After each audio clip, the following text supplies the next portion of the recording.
Live from Mortgage One Studios, Russ Clark with you. I barely made it. Yeah, well, I'm actually a minute or so past. Yeah, I always set up at the last minute. I may be here for a couple hours, but I wait till the last minute, and then my computer was telling me I needed to update, which took 10, 15 minutes. Yeah, but I got here. 6:02. I'm good. It was normally top of the hour news anyway. To start off with, just a disclaimer. All content presented on the Russ Clark Show, including statements made by guests, commentators, and callers, reflect the personal opinions of those individuals and provided for information and entertainment purposes only. These views do not represent the official position of Mortgage One Studios, its owners, employees, affiliates, or partners. Mortgage One Studio does not endorse, verify, or guarantee the accuracy, completeness, or reliability of any statements made by third parties during programming. Got that out of the way. It's May 1st, by the way. Which I guess is good. Happy May Day and all that. I was reading reports this morning on all the protests and things that are going to be planned for today, and there's going to be quite a few. I asked Edward if he's going to be involved in it, but I got no response. I recommend it's not a good idea because he might see some of his employees out there. Yeah, there's May Day protests going on today where they recommend that people don't go to work, skip school, skip shopping. It could be any day for most. If they want to do this in protest, I don't, and I went through a lot of it. There's like 600 groups, they say 600 groups, about $2 billion, they say, in revenue. I guess they're spending it. I mean, $2 billion spent, or just $200 billion that they have in revenue that they're holding on to. I don't know. It's a 3,000 May Day protest in Red Blue Alliance, I guess. That means Republicans and everybody will be out there. I don't think so. I don't know. I mean, they're spending a lot of money to put it together, and they're advertising it that we're spending money to get people out there. They're that dedicated to what? And looking through this, I was looking for, what they stand for, but it's mostly against. A lot of different slogans out there. Rise against MAGA on May Day. So it's against MAGA, rise against MAGA. It's leaflets that say the people's world, Marxist Leninist publication. Okay, that's just some of the leaflets by these different people.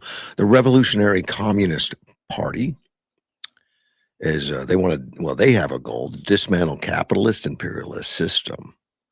The Maoist Communist Union has summons members to join the anti-imperialist contingent. So, I mean, they mostly what I see here is anti. They want to be against everything, like most communists. I mean, we all know the communist systems don't work, except I guess they're good at rallying malcontents, getting them all together and screaming. But right now, it looks like it's the whole Democratic Party that has joined. Yeah, the whole party, the California Democratic Party, is a part of it now. They're using the pro-democratic tech platform, the Mobilize Us, to promote. That's the platform, Mobilize Us. The Democratic Party is using it to mobilize everyone. And their rally is workers over billionaires. They don't like billionaires at the Democratic Party, although a lot of billionaires support them. I think you ought to look at that real closely and say, well, if they're against billionaires, why does George Soros give all this money to them? The billionaire George Soros. Oh, they profit off of chaos, I guess. The California Democratic Party notes it's the largest state party in the nation with more than 10 million members, and they're all a part of May Day, which is including hardline communist and the Democratic Party hand in hand.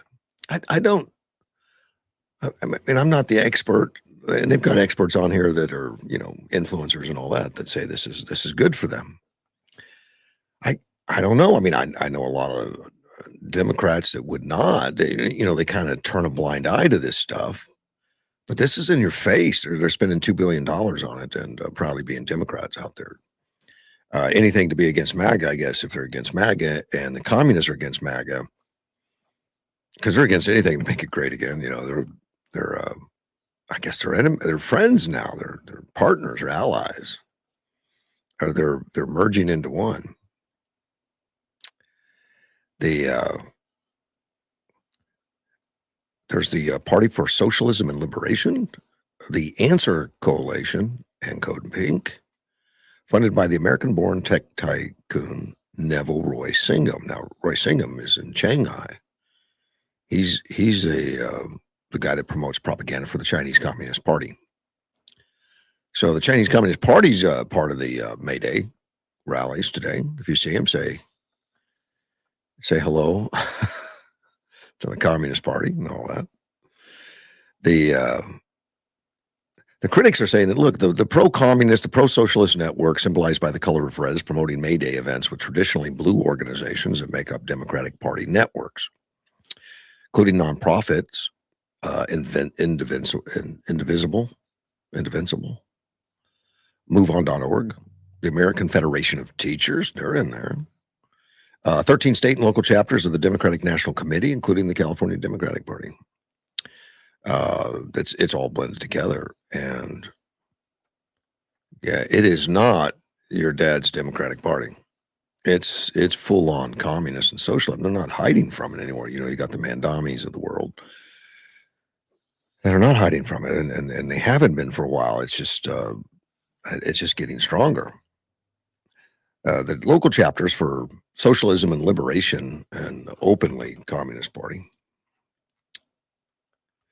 and Singham Network, they organized Art Build project across the country, including the Washington, D.C., Chicago, to build May Day signs at its liberation centers located in about 25 metropolitan U.S. cities. Members shuttled inside, painting banners and ready in their protest gear.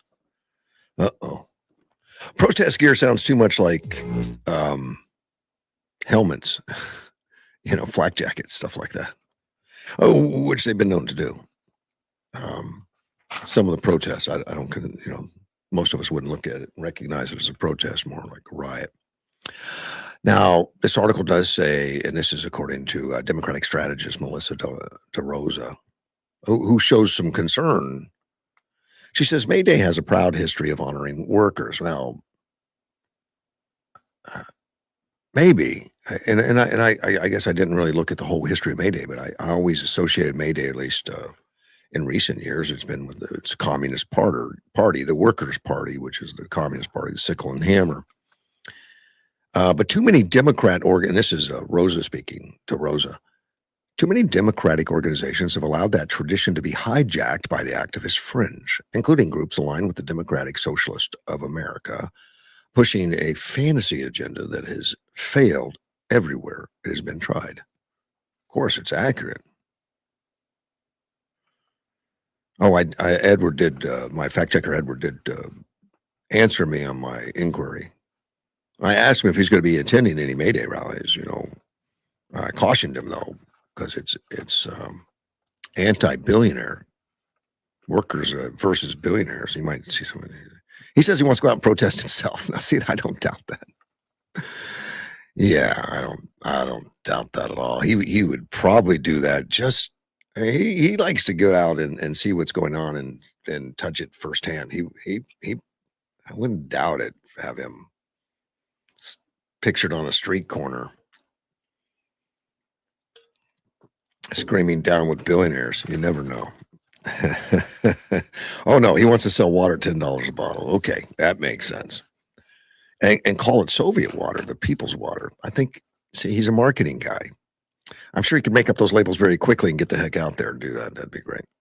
He's going to make $1 on it. Political analysts, they say the May Day Network shows how a once fringe ideological coalition has moved to into the bloodstream of the Democrat-aligned organization. And they're linking the communist groups, socialist chapters, anti-Israel activists, labor unions, immigration groups, climate organizations, and Democratic Party affiliates. A national protest, critics say, is less about worker solidarity than about advancing radical political agenda. And that's exactly what I see.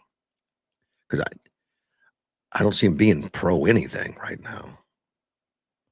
The Coalition Core demands tax the rich, no ICE, no war, expand democracy. I don't think they know that May Day, what they're standing for, is not democracy. It says expand democracy, not corporate power. So they're anti-corporation, unless it's Starbucks or Apple. Broader claims the system is rigged by elites. Probably because it is. I mean, people with power and money and everything, they help direct systems. Always have, always will. That's the planet we live on. Policies are attacking our neighbors. These rigged elites. It's funny.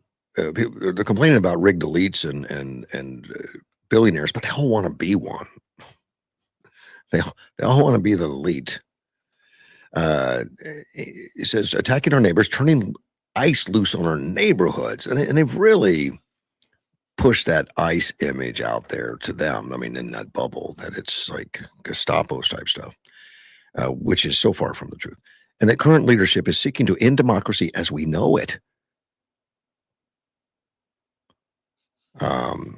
Participants, including traditional Democratic aligned leaders from the Illinois Federation of Teachers, the teachers love this communism, and Chicago Teachers Union, the National Education Association, the AFL-CIO, the American Federation of Teachers, 50501, and the United Auto Workers, among others, emphasize mass mobilization and collective action, arguing we are organized to demand change, and that's what they want. They want change.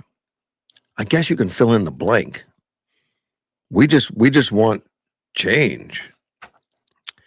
And that real change happens when people working act together. Yeah. I don't see any well-defined goals on real change. I think there was one thing on here, but other than workers over billionaires, I don't even know what that looks like. What do you mean? Workers over billionaires. Rise against MAGA.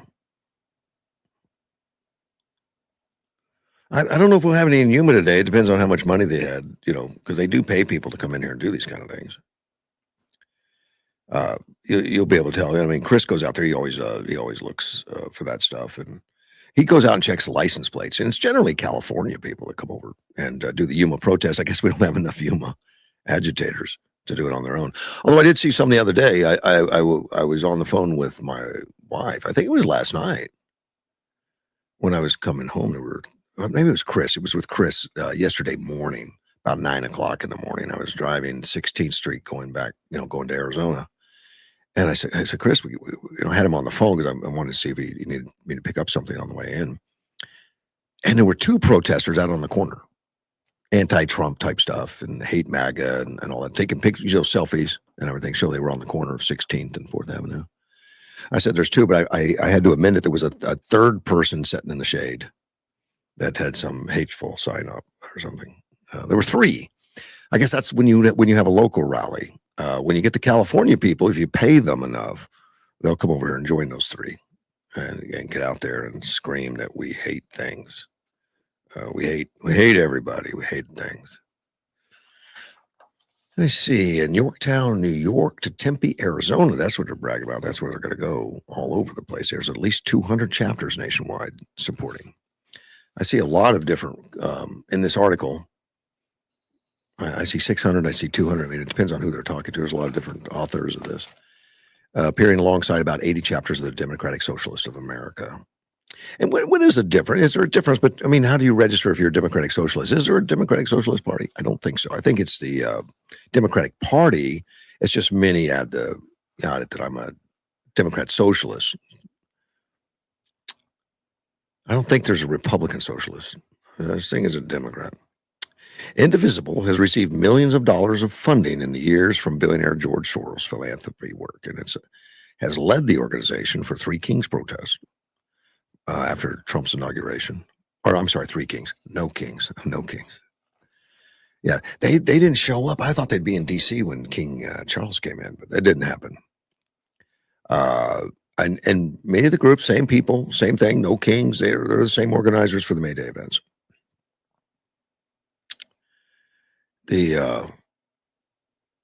Actually, Cole Allen, would-be assassin. We'll be talking a little bit more about him. He's the guy that disrupted the dinner the other night. He's a no kings guy. He led the protests in Los Angeles, according to his family. Then he went out to kill Trump. Yeah. And his manifesto states in this article, parroted the exact same things that these guys are going to be doing today out on the streets. That Trump's a pedophile, he's a traitor, he's a rapist, and it's just sad that they've been able to push all these labels on this guy where there's nothing to substantiate any of it. That's going to be over in Torrance, California. That's where Cole is, or from. The guy that allegedly, and I got to keep saying that allegedly. I don't know why, but all these articles, everything I read, it's everything's alleged. Allegedly tried to kill Trump. I mean, do we say allegedly even with the film and everything? I think the lawyers make it. I mean, they suggest you do that. I guess you keep saying allegedly, even if you've got pictures and everything. Up until there's a conviction, maybe that would change it. But the Torrance, California, they're hosting a May Day event protest, just like always. They'll probably have some mention of the famous would-be assassin now, who probably will never see light again. Oh, and I'll tell you why. I got a story on that, but. Edwards already developed the water bottle thing. He's got that AI thing, and really nice. Hydrate, don't capitulate. F Trump. I think he could sell those. I do. And it says Soviet water, the people's water. Yeah, it's limited. It's a limited edition, probably. We'll probably do that. And one of the organizers, which is always interesting to see what they really have to say, says a core principle behind all our events is a commitment to nonviolent action. It's not the results you get. I mean, you're falling short of your commitments if you're doing that. However, because when the billionaires break every rule, it's going to take more than a rally to stop them. You see how they do that? We're committed to nonviolence. However, because billionaires break the rules, billionaires don't break the rules. Billionaires know how to use the rules. I mean, they can't break the rules. They got fleets of lawyers to keep them on track to follow the rules and to use them. They're just smart about it. The strongest forces behind the protest ecosystem fusing increasingly with Democratic groups, or fusing, is the network tied to Singham. Now, Singham, as I say, he's the tycoon living in Shanghai that's under the direction of the Communist Party, CCP. He put 278 million into the group, driving divisive street mobilizations and all that, like May Day. He doesn't mind writing checks for that. I don't know if he gets it from the Communist Party or not, but he's under their control.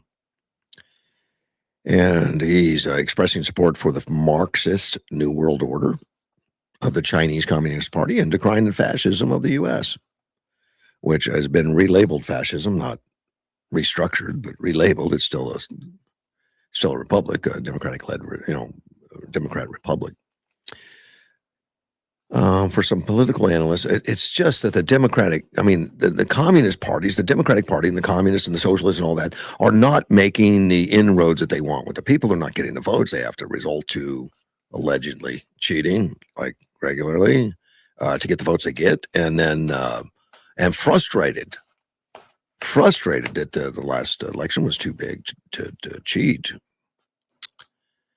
and they're just they're going crazy, and violence is the answer. 3 attempts on Trump's life. Violence has been their answer, not mine. Their answer. The Democratic Party used to speak the language of work, wages, dignity, family, safety, and upward mobility. And that's according to Rosa. She's a Democratic strategist. I mean, these are Democrat strategists that are lamenting. Now it's morphing into a pamphlet for the Democratic Socialist of America slogans instead of policy, disruption instead of leadership, and demonization instead of free enterprise, instead of a serious plan to help working families get ahead. That is not how you build a majority. That is how you turn a government party into a protest movement and a losing one. Hey, I like her optimism. Well, she's talking about the Democratic Party. And we've seen some shifts, and I don't know if they're called major or not, but in every state, we're seeing a decline in Democrat Party, registration, and an increase in Republican. And it's single-digit numbers, but they're constant. They've been going on for years now. People are coming to the understanding that they are an organization of protesters, an organization that is just a slogan, no policy. It's all slogans. And what do you do with that? Well, the nice thing about slogans, if that's what you're into, is anybody that listens to the slogan can put any definition of what it means themselves. So they're going to like it. They can wrap their head around it. I liked Barack Obama's. I say liked. I appreciated it. Hope and change. Hope and change. What does it mean? Well, it means whatever you want it to mean. That's what I stand for, and that's what slogans do. It's a great marketing gimmick. You get someone to just wrap themselves around the slogan. Now, Barack Obama was very successful with the slogan, "Hope and change." We want hope and change, and we don't define what it is. You do. You define what it is. I'll do what I want. And he did, and what he did in his first term really landed negatively for him, but it didn't slow him down. We had more flips of seats during Obama. It was just amazing the amount of seats that flipped from Democrat to Republican as he pushed the Obamacare, which was a total disaster. Total disaster. Let me mention this again. I've got a Bible school a vacation Bible school coming up at the Maranatha Baptist Church. That is on 306 South 3rd Avenue. It's going to happen on 29th and the 3rd, June 29th to July 3rd. I wanted to get the word out. 5:30 to 8:30 p.m. It's a nice community church out there. If you have any questions about it, 928-329-9973. Yeah, give them a call.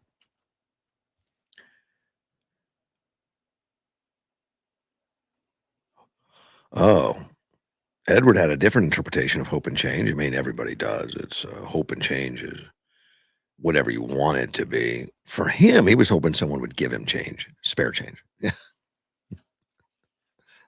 That's exactly what he needs. I'm gonna talk about this one, and I normally say that I have a large stack of research on my desk that I kind of thumb through. Now, I can be veered off into into about it. And when I come in the morning, I'm generally prepared to talk alone in a closet. I don't care for 3 hours minimum by myself. But callers are always welcome to take me off track. It's fine. And right now we're using my cell phone, 928-941-0304. We'll get you online if you have questions, comments, or you want to say, I want to talk about something else. It's fine. Top school district put on notice. They're put on notice because a watchdog group is threatening legal action because of gender policies. Now, during Biden, it was on steroids, the gender policies. It was on steroids that we don't need parents involved for, operations on 14-year-olds to change their gender, all the DEI stuff and the pronouns and everything. It was just mind-boggling and ridiculous. And there's so many people on the left just great idea. We supported 100%. And they just got behind it. And the whole Democrat Party became DEI and became pronoun and became all of that stuff. Even though James Carville's trying to tell them, stop it, you're chasing people away. They didn't. They don't stop it now. Listen to Hakeem Jeffries. He's all in on all this stuff. Well, since Trump has been in office, a lot of the DEI programs went away. They had to. You lose funding and all that. Government organizations, which the president has control over, they said, no DEI, clean up the military, clean it all up. We're going to be fighting for, making sure that our war powers are in good shape, that we know how to go to battle. Not that we understand people's pronouns and all the DEI stuff. We want the best people doing the jobs, not the next in line due to race requirements or something. It's just ridiculous. And a lot of schools had to follow suit because the schools are funded, a lot of them, and a lot of the funding comes from federal government. So DEI had to disappear, but did it? Did it really? I would tell you no, it didn't disappear. It was greatly reduced, and the shingles were taken off doors. Titles were changed. But there's still a lot of that program because they're waiting it out. There's a lot of them that are just waiting it out. They're, well, maybe Trump will lose to Kamala Harris this next time. Not Trump, but a conservative, because Trump can't run again. And Kamala Harris will bring it back, so we better be ready. And that way we have it all in place, and we're just change the shingles back. They're doing it all over. They're doing it in the state of Arizona. Cities are doing programs that are strictly get you in trouble, not allowed. Even some of it against, it's illegal. Supreme Court's been ruling on a lot of this affirmative action stuff and a lot of this DEI stuff that, it's not legal to support somebody based on race. You can't say, look, I need to hire, a Chinese guy today and leave it open only to a Chinese guy and say everybody else need not apply. Not legal. You can't do it. You can't do it based on race. And yet we still have people doing it and excusing it. And the Democratic Party is all for it and supports it. In a major Virginia school district just outside Washington, D.C., which is very liberal, there's demand right now to change its policies because they're keeping parents in the dark that if their child begins showing signs of transitioning gender. The America First League, it's AFL, it's a Trump-aligned law group. It's threatening litigation against the Fairfax City Public Schools if they don't rescind Regulation 2603 and all its accompanying policies that support it. It creates a dual-track system in which the school district actively supports and documents a student's social transition at school while presenting parents with an incomplete and materially misleading account. So they keep in two books. This is what we tell the parents, and this is what really is happening. I mean, you've got to look at that. Anybody's got to look at that and say, illegal, immoral, wrong. Why would you send your kid to a school like that? Well, the AFL has taken issue with some of the district's guidance, and the guidance is, and then what they're telling educators to refrain from outing a student to their parents in a district-wide information system. So they have an information system out there, I guess, that they're using that's not open to the public. and requiring name and pronoun changes that students request be made in the district's information system that are faculty-facing only. Policy includes guidance notifying educators they do not need to obtain parent permission to affirm a school's new gender identity and permits students to choose the locker or bathroom of their choice without parental permission or even notifying them.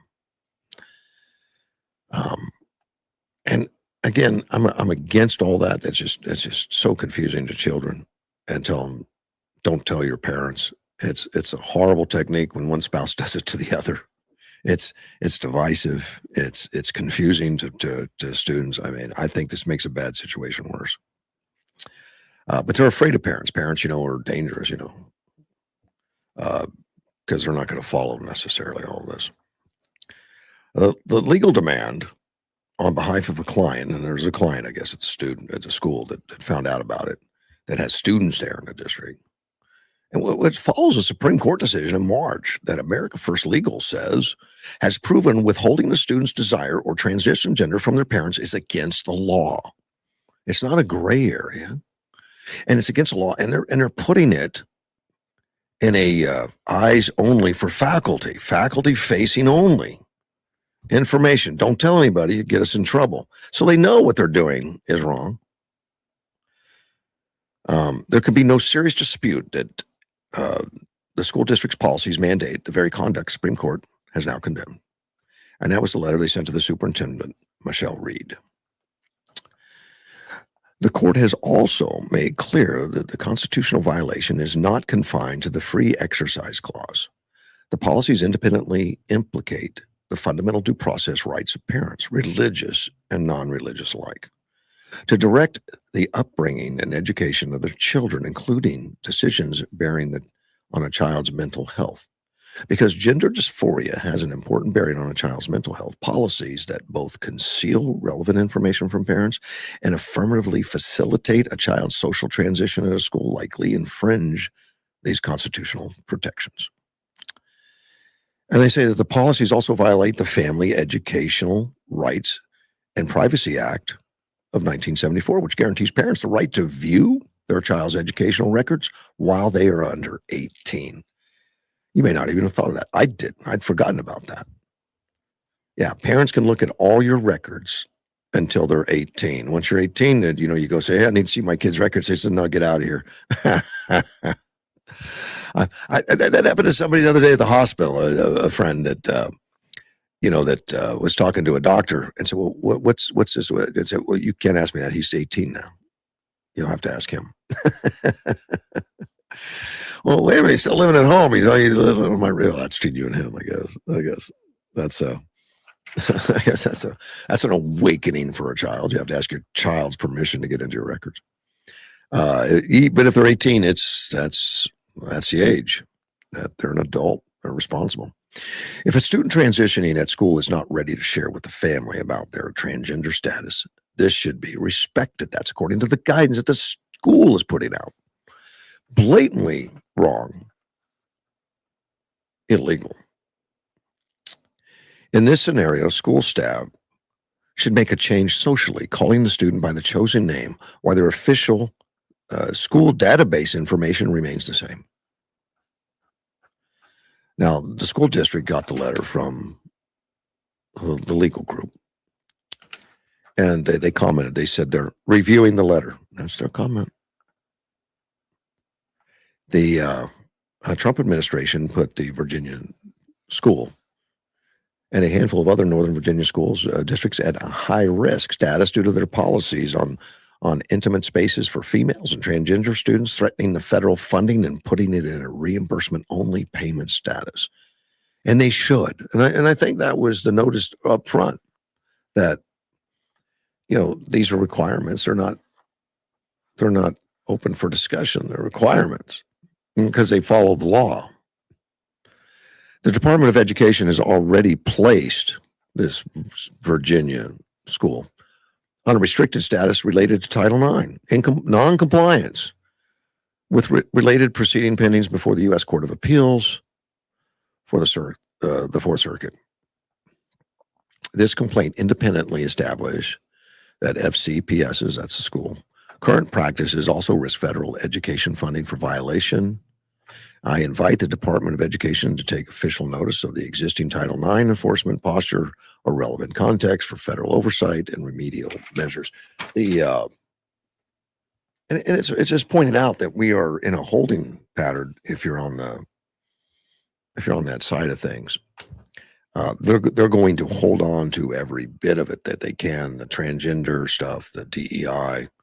And if it's against the law or not, it doesn't matter. They're going to lose funding, it doesn't matter. They're going to hold on to it in hopes that the complexion changes due to voting, that somehow the American people would vote in everybody to go back and control your life like that and take charge of your life. You don't need to control your kids. We'll do it for you. We'll control your kids. Don't worry about it. It's unfortunate. I end up caring. Of course, I say I end up talking about so many negative things. I guess they're negative. You don't talk about the planes landing successfully. I guess these are concerning to me and disruptive, but we need to stay involved. We need to stay engaged. We need to stay engaged locally, make sure our local schools, our local politics are going in a direction that we like them, going in a direction that we can support. None of this stuff I could support at all. But we're talking about communities that have different attitudes. I was listening to a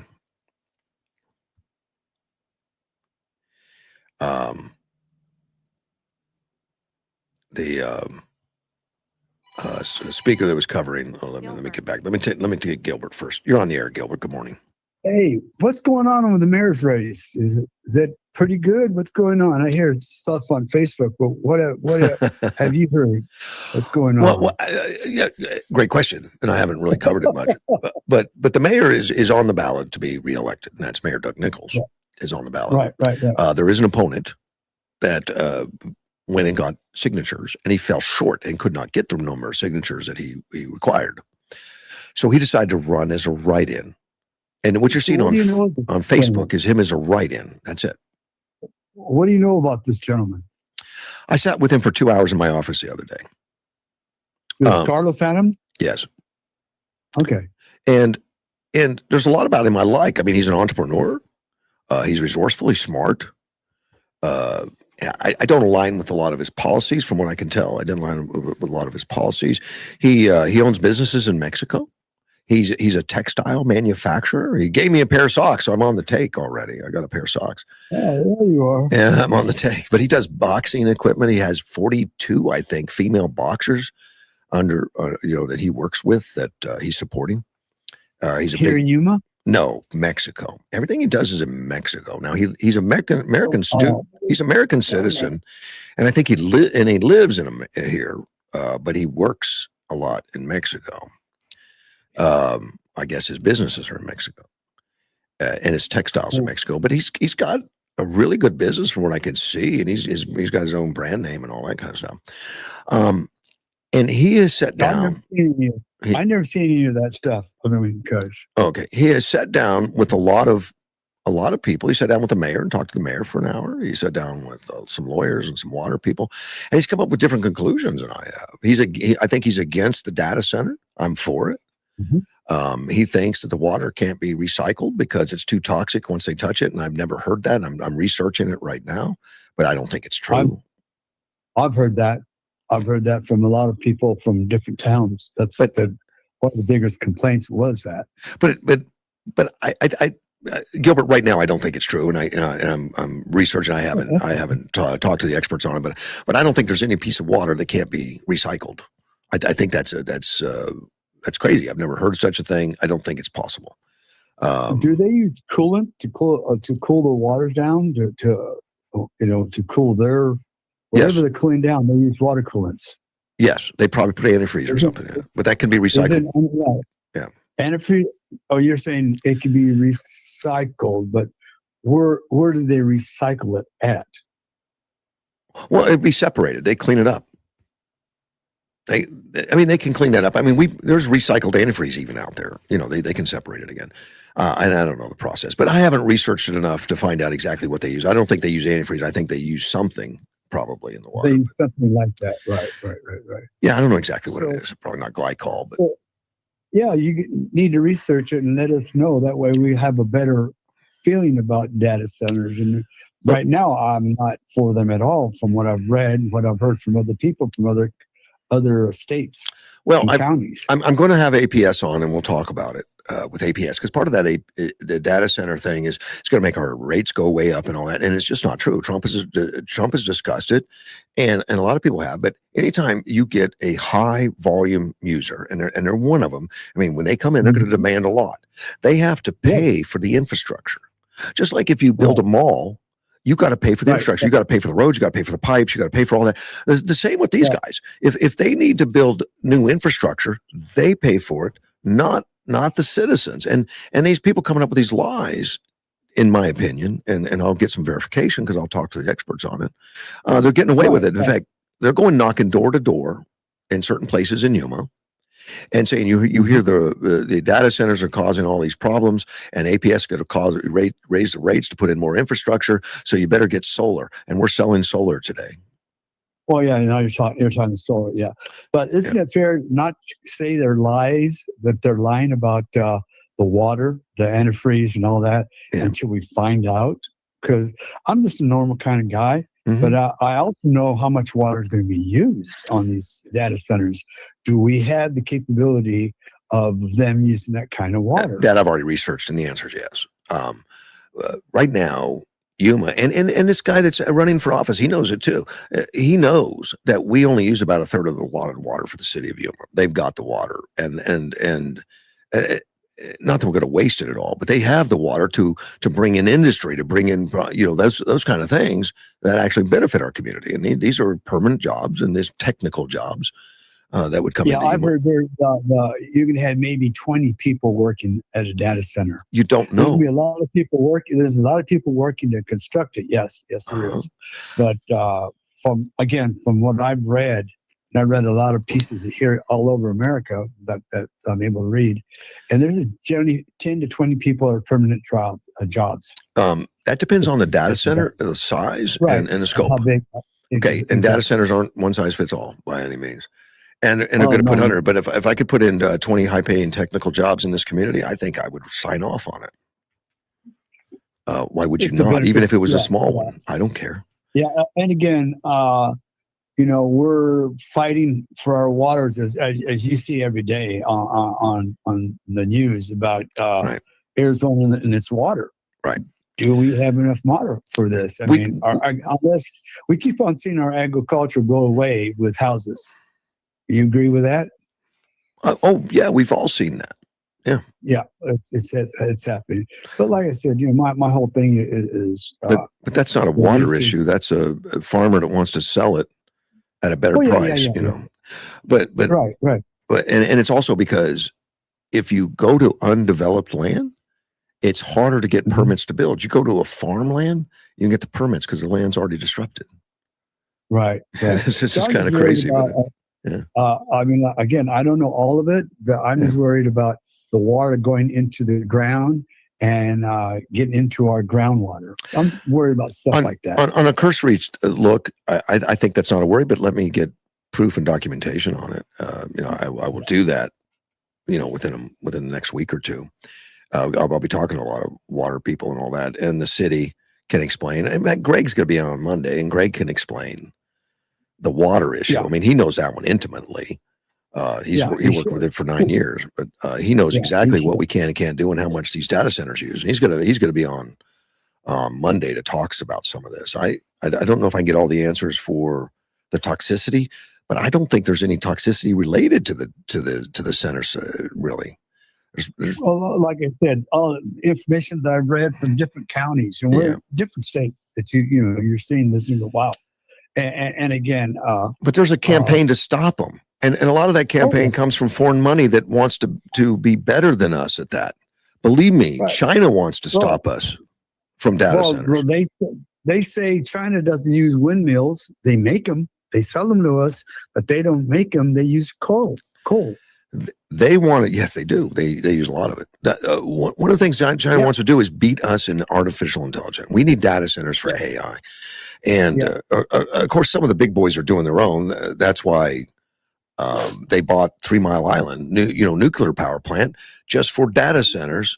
And I don't know if that was Amazon. I can't remember who bought that, but one of the guys that's doing data centers and artificial intelligence needs that power because the power is immense on these things. It is. Which I kind of like. Look, we need to develop more power and more clean energy and all that kind of stuff. And data centers are going to take a ton of it. Yeah. Way back when they came up with solar panels and this and that and yada yada yada, and all of a sudden we're getting charged more money because APS is making that much money because we're using solar panels. So. Am I correct on that? I think that's more correct. I don't know if it's a direct correlation, but I agree with you that all that extra solar and all that kind of stuff probably didn't lower the price of energy. If anything, it increased the price of energy. Oh yeah, because APS saying, we're not making enough money off you guys because you got solar panels, so we're going to have to raise our rates. Well, yeah. Well, they changed the way rates are done. They now charge everybody, whether you use any power at all. I don't know what the base fee is. But. As you were speaking, should we really listen to APS? They got their own reasons for doing what they're doing. So for them to come on your radio and say, "Oh no, this is not going to happen," blah blah blah blah blah. Well, really, one thing they won't one thing they won't do is lie. Well, keep in mind that they're under the thumb of the Corporation Commission. They can't go out and give misinformation. That would be a big price to pay in Phoenix when they go before the Corporation Commission. They can't. We know they've done it. They've done it before. They can do it again, and they can go, "Oh, we made a mistake. I'm sorry." I don't know of a time they did it myself. I don't. I've always had straight answers from them: the good, the bad, the ugly. And their books are always open to the Corporation Commission, so they're careful when they go out because the Corporation Commission does a real investigative job to verify everything. They don't just take their word for it. As long as we have the right people in there, and at one time the Corporate Commission was not helping Arizonans until we got conservative people in there. Well, we've had conservatives for a number of years now, and these guys fight. But now, but before we had a lot of Democrats in there until we started pushing, getting our good people in there. Yeah. But I remember that way back when. They got to justify every dollar. They got to justify everything, and they can't. You get caught lying on that. I don't know what happens, but it's not going to be good. They're going to nail you one way or the other. But so I trust them. I trust them, and I need to get them in here and get APS in here. I used to bring them in occasionally, and I just haven't done it in years. Talk to them about a lot of these. And I was real curious when solar first started breaking out, and I wanted to know more. And they came in and explained it all to me. Oh yeah. I remember all that. One more thing before I let you go on the humor side. Yeah. Carvel. What do you think about Carvel and the way he talks about the president of the United States and still gets away with it? I think he's lost his mind. I think he's got a mental problem. Probably he could probably claim that anyway if they arrest him. But I'll tell you, you're starting to see the U.S. government starting to crack down on some of the stuff that's obvious threats. And that's why Comey's in trouble right now, because that 80, that 8647 he thought was a big joke is not so funny now. But Russell, hear me out on this. We've heard so many things about people getting arrested and but what happens to them? Nothing. Well, getting arrested is no cakewalk. Let me tell you, you get arrested by the federal government right now. I don't know how many hundreds of thousands of dollars. It's destroyed people. So I want to be judicious about it. Don't arrest people just because of political reasons. It's got to be real crime. Right. Yeah, it's destroyed people. It has, and it better be done right. It better be done for the right reasons, and I believe this is. But whether he wins or loses, that's up to the courts. But what's her name? Crockett. Didn't she do a lot of nasty stuff about Trump? If she got arrested, I don't think she will. I don't think there's been any direct threats. I think Trump's going to be harder and harder on this. People call him a pedophile and a rapist and all that kind of stuff, which is just ridiculous. I hope Yeah. there's more that, you start doing that crap, and you're gonna end up in a court of law, because that's just slander. And I don't care if he's an elected official or not. There's always more leeway with an elected official, but not on those Right, personal right. attacks, not that kind of stuff. And Right. that's But I think all those people that the Omar and all them that talk a lot of trash about America, yeah. And they actually threaten people. They need to have jail time so Americans can see that, hey, what you do, you got to face your consequences of Right. your actions. And we should have. And And Trump's been good about going after some of the news organizations that are just so outrageously horrible at it. And he's won money. Yeah. I mean, he's going to have a great library thanks to CBS and some of the NBC, some of the others that have paid for it. I think it's just funny. I think it's great. In fact, he ought to put a plaque, thanking them for their donation. Yeah, they should have big plaque, huh? Yeah, they should have one of those fancy benches in the front of the thing, the front lawn, dedicated because of ABC. Yeah. Yeah, something like that. But anyway, that's what I call. I like to hear more about the mayor, the race, and the city council members. I offered to have him on. I said, "Why don't you come on and talk to me?" He's hesitant because I told him up front, I'm a supporter of Doug, but everyone's welcome to a voice. Please come on, right? And I'll talk openly with you and be fair. And he's still cautious because he thinks I might torpedo him or something, which I would never do. I mean, I'm going to talk policy and find out where he stands, and where he stands is where he stands. I don't, it's up to him. So he's an independent, from what I understand, or yes, intentionally. Intentionally, because one person said that he's a Democrat. And, well, that's a bunch of BS. I think he's. I think a lot of his values more align with Democrat, but a lot of his values align with Republican too. That I was talking to him back and forth about, and within the Hispanic community, a lot of Hispanics that are Democrat have a ton of values that just align with the Republican Party, and they're still Democrats. We always have. We always have. And the reason we're Democrats is because of JFK. And JFK was a Catholic. And so our culture switched to Democrats because of JFK, because he's a Catholic. Well, maybe they start switching away because of Biden, because he's a Catholic, and that's like yuck. Well, I think some of them are switching away because of the Pope. To be honest with you, our current Pope. What a that's funny. Another thing to bring up, that he's slamming Trump for what's Trump doing, but he never ever slammed the Iran about all the people they killed. Yes, he never slammed them. Yes, and I've mentioned that, too, and it's kind of weird. He's backing off on a lot of it now. He's trying to get out of that political thing, especially when that Instagram pages of his came out and how much he trashed Trump before he was Pope. He's got Trump derangement syndrome. Oh yeah, like a lot of people. Yeah, and that is really how you see stuff. People on the street when they interview people, and they're still calling Trump a pedophile. This guy's been to court. Trump's been to court on those charges. Oh, I know. Has he?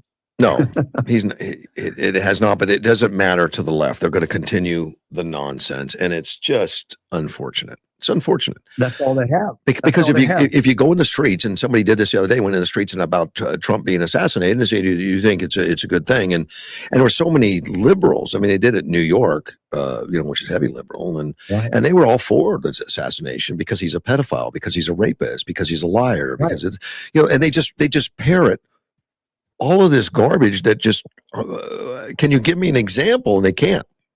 They just know they heard it. And they just regurgitate all this stuff, which is it's just unfortunate. Well, then again, we've had World War XI. World War XI? You didn't hear about her? No. Omar? Oh, she was talking about, am I saying her name right? Instead of saying World War II, she said World War XI. Wow, I guess she's keeping track of stuff I don't even know about. Yeah. Yeah, because it's Roman numeral, right? Yeah. World War II has Roman numeral 2 1s. Oh, She called that 11. Okay, I didn't hear that, but thank you for that. Oh yeah. Oh yeah. All right. Yeah. Thank you, buddy. Take care. All right, man. Catch you later. Bye. My friend Edward is out jogging, but he still has time. How does he answer all this stuff? But he does. He gave me a few facts I want to put out there. First, Democrats have secured 54% of the voters under the 30 who believe the current system is working against them, according to Pew Research. Those are actually not. Those aren't terrible numbers historically. Probably, I don't think so. It used to be that everyone young was a Democrat, but not so much anymore. If it's only 54%, and then he got a note from an EPA friend on polluted water recycling, because I mentioned I didn't know any water couldn't be recycled, but most polluted water can technically be treated, but some types are so contaminated that recycling becomes unsafe, costly, or impractical. Now, and I believe it could be impractical. The hardest types of recycle include radioactive water, which probably makes it requires specialized treatment, long hazardous waste storage.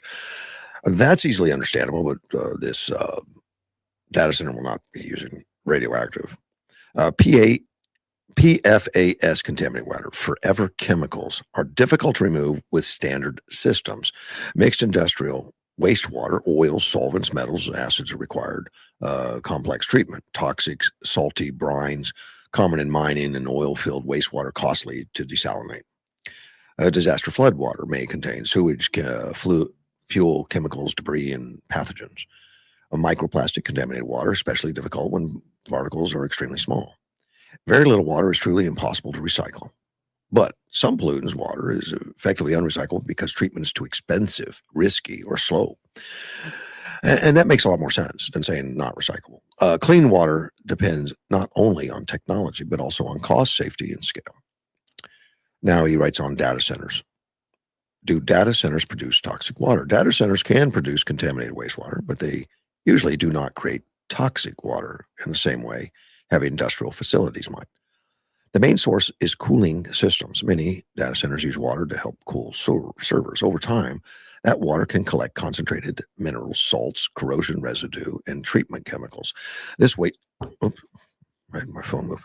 This wastewater is often called cooling tower blowdown. Possible contaminants may include dissolved salts and minerals, chlorine or other biocides, anti-scaling chemicals, corrosion inhibitors, altered pH levels, small amounts of cooling additives such as glycol. The water normally must be sent to a sewer system, water treatment facility, refuse system, or approved discharge location. Data centers do not typically produce highly toxic wastewater, but they can produce, okay, and this is just a repeat.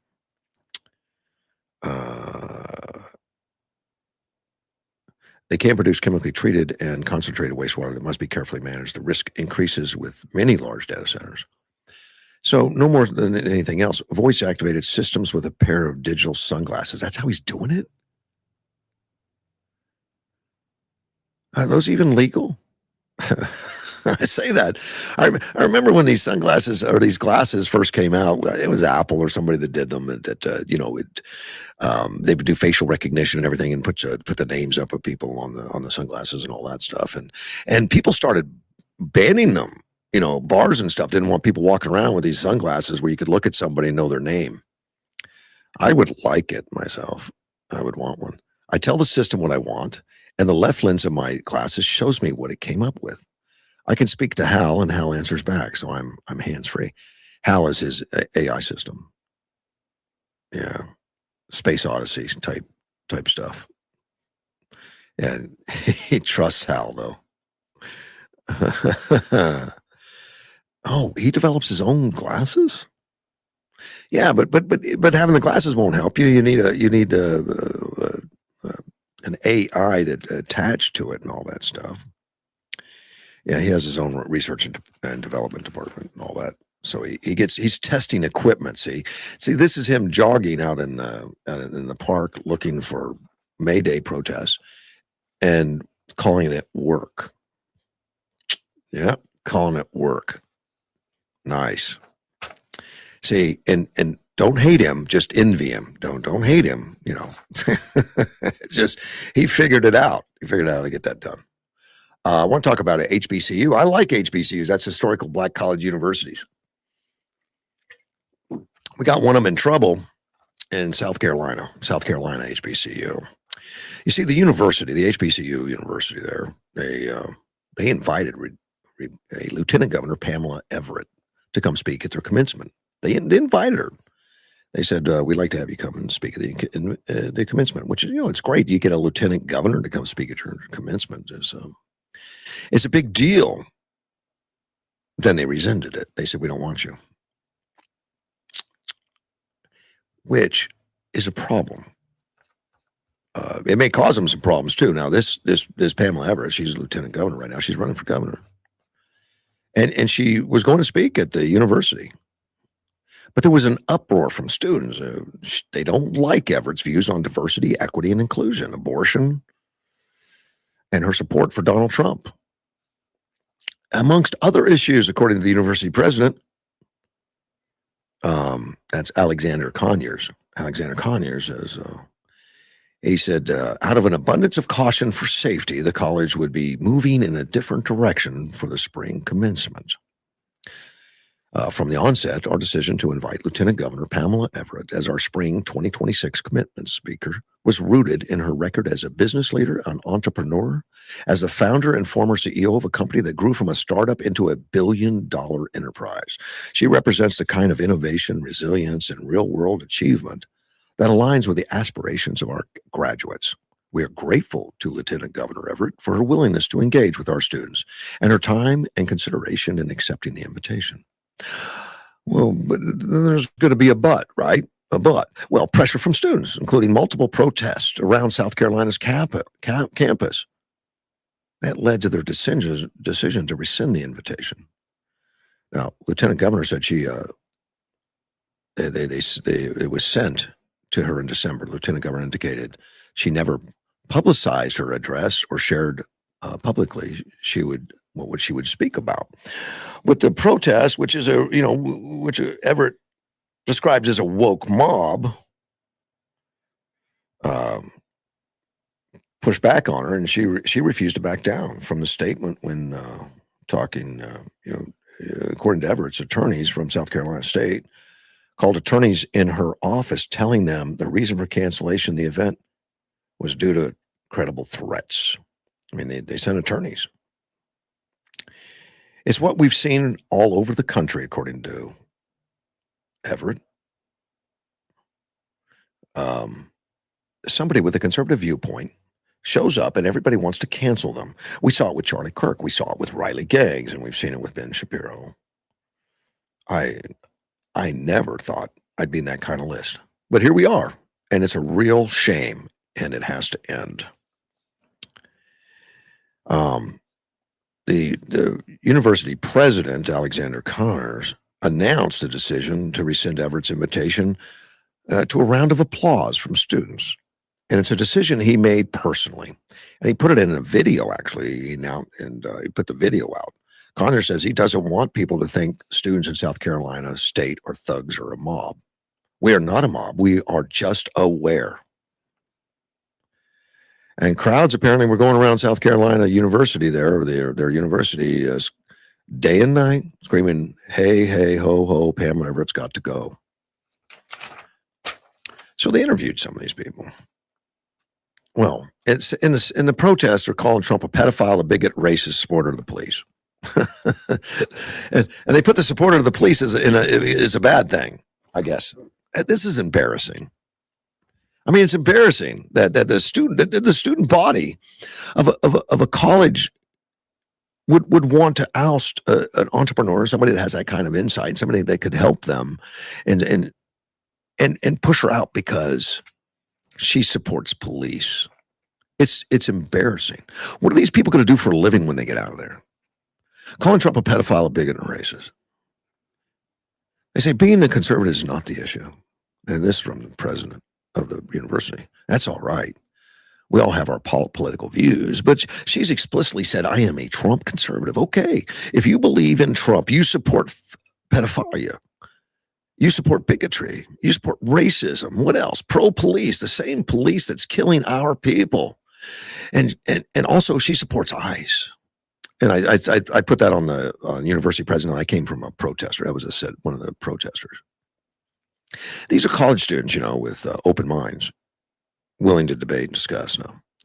And they've already made up their mind that if you support ICE, you support Trump, and you support police that are killing our people.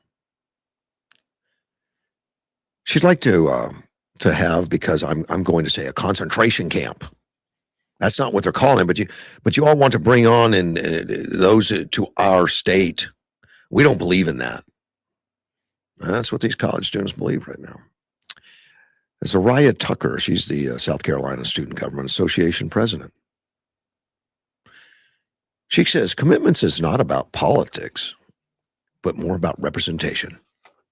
What we need is students, not someone to come tell us what they need to do as governor or another position that they're running for in this state. And she said that in a video that she shared online, actually. But more to uplift as students. So necessarily, that's what the main goal was, always will be, as the Student Government Association president. They've brought in politicians before. Joe Biden spoke at that school as president in 21. I think he's a politician. The Republican state legislatures from the House of the Freedom Caucus called the decision by the college shameful, inexcusable. The university had to cancel a vet's speech because their safety could not be guaranteed on state-funded campus. They also sent another letter requesting that no funding be included in the upcoming version of the state's funding.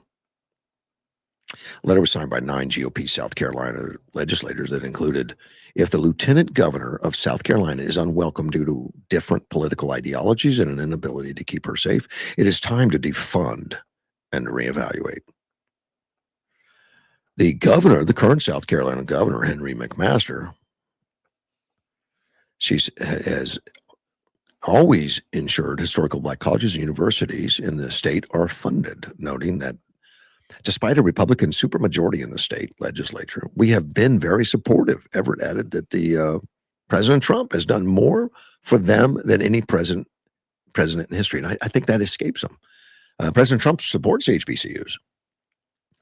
Meanwhile, the school invited former Democrat Joe Biden. They invited Joe Biden, not Trump. And that's when Conyers was interim president before he became the president. Where is the faculty and where's the leadership, and why aren't they setting the record straight? Why do these young people, who obviously are very bright, they are bright, they're graduating college, not know the basic facts about what's happening at the university they're attending? Good idea. I think defunding is the right way. I mean, this is above the pale. It's saying that we're a private school that has only Democrats. Yeah, we only have Democrats. Well, you're not going to get state funding. I think state funding should go where everyone's welcome.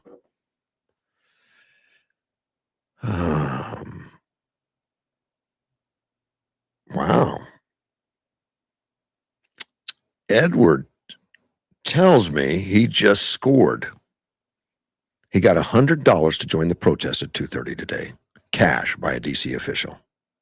Hal identified it as his artificial intelligence identified him, which is why you shouldn't have a headshot on LinkedIn.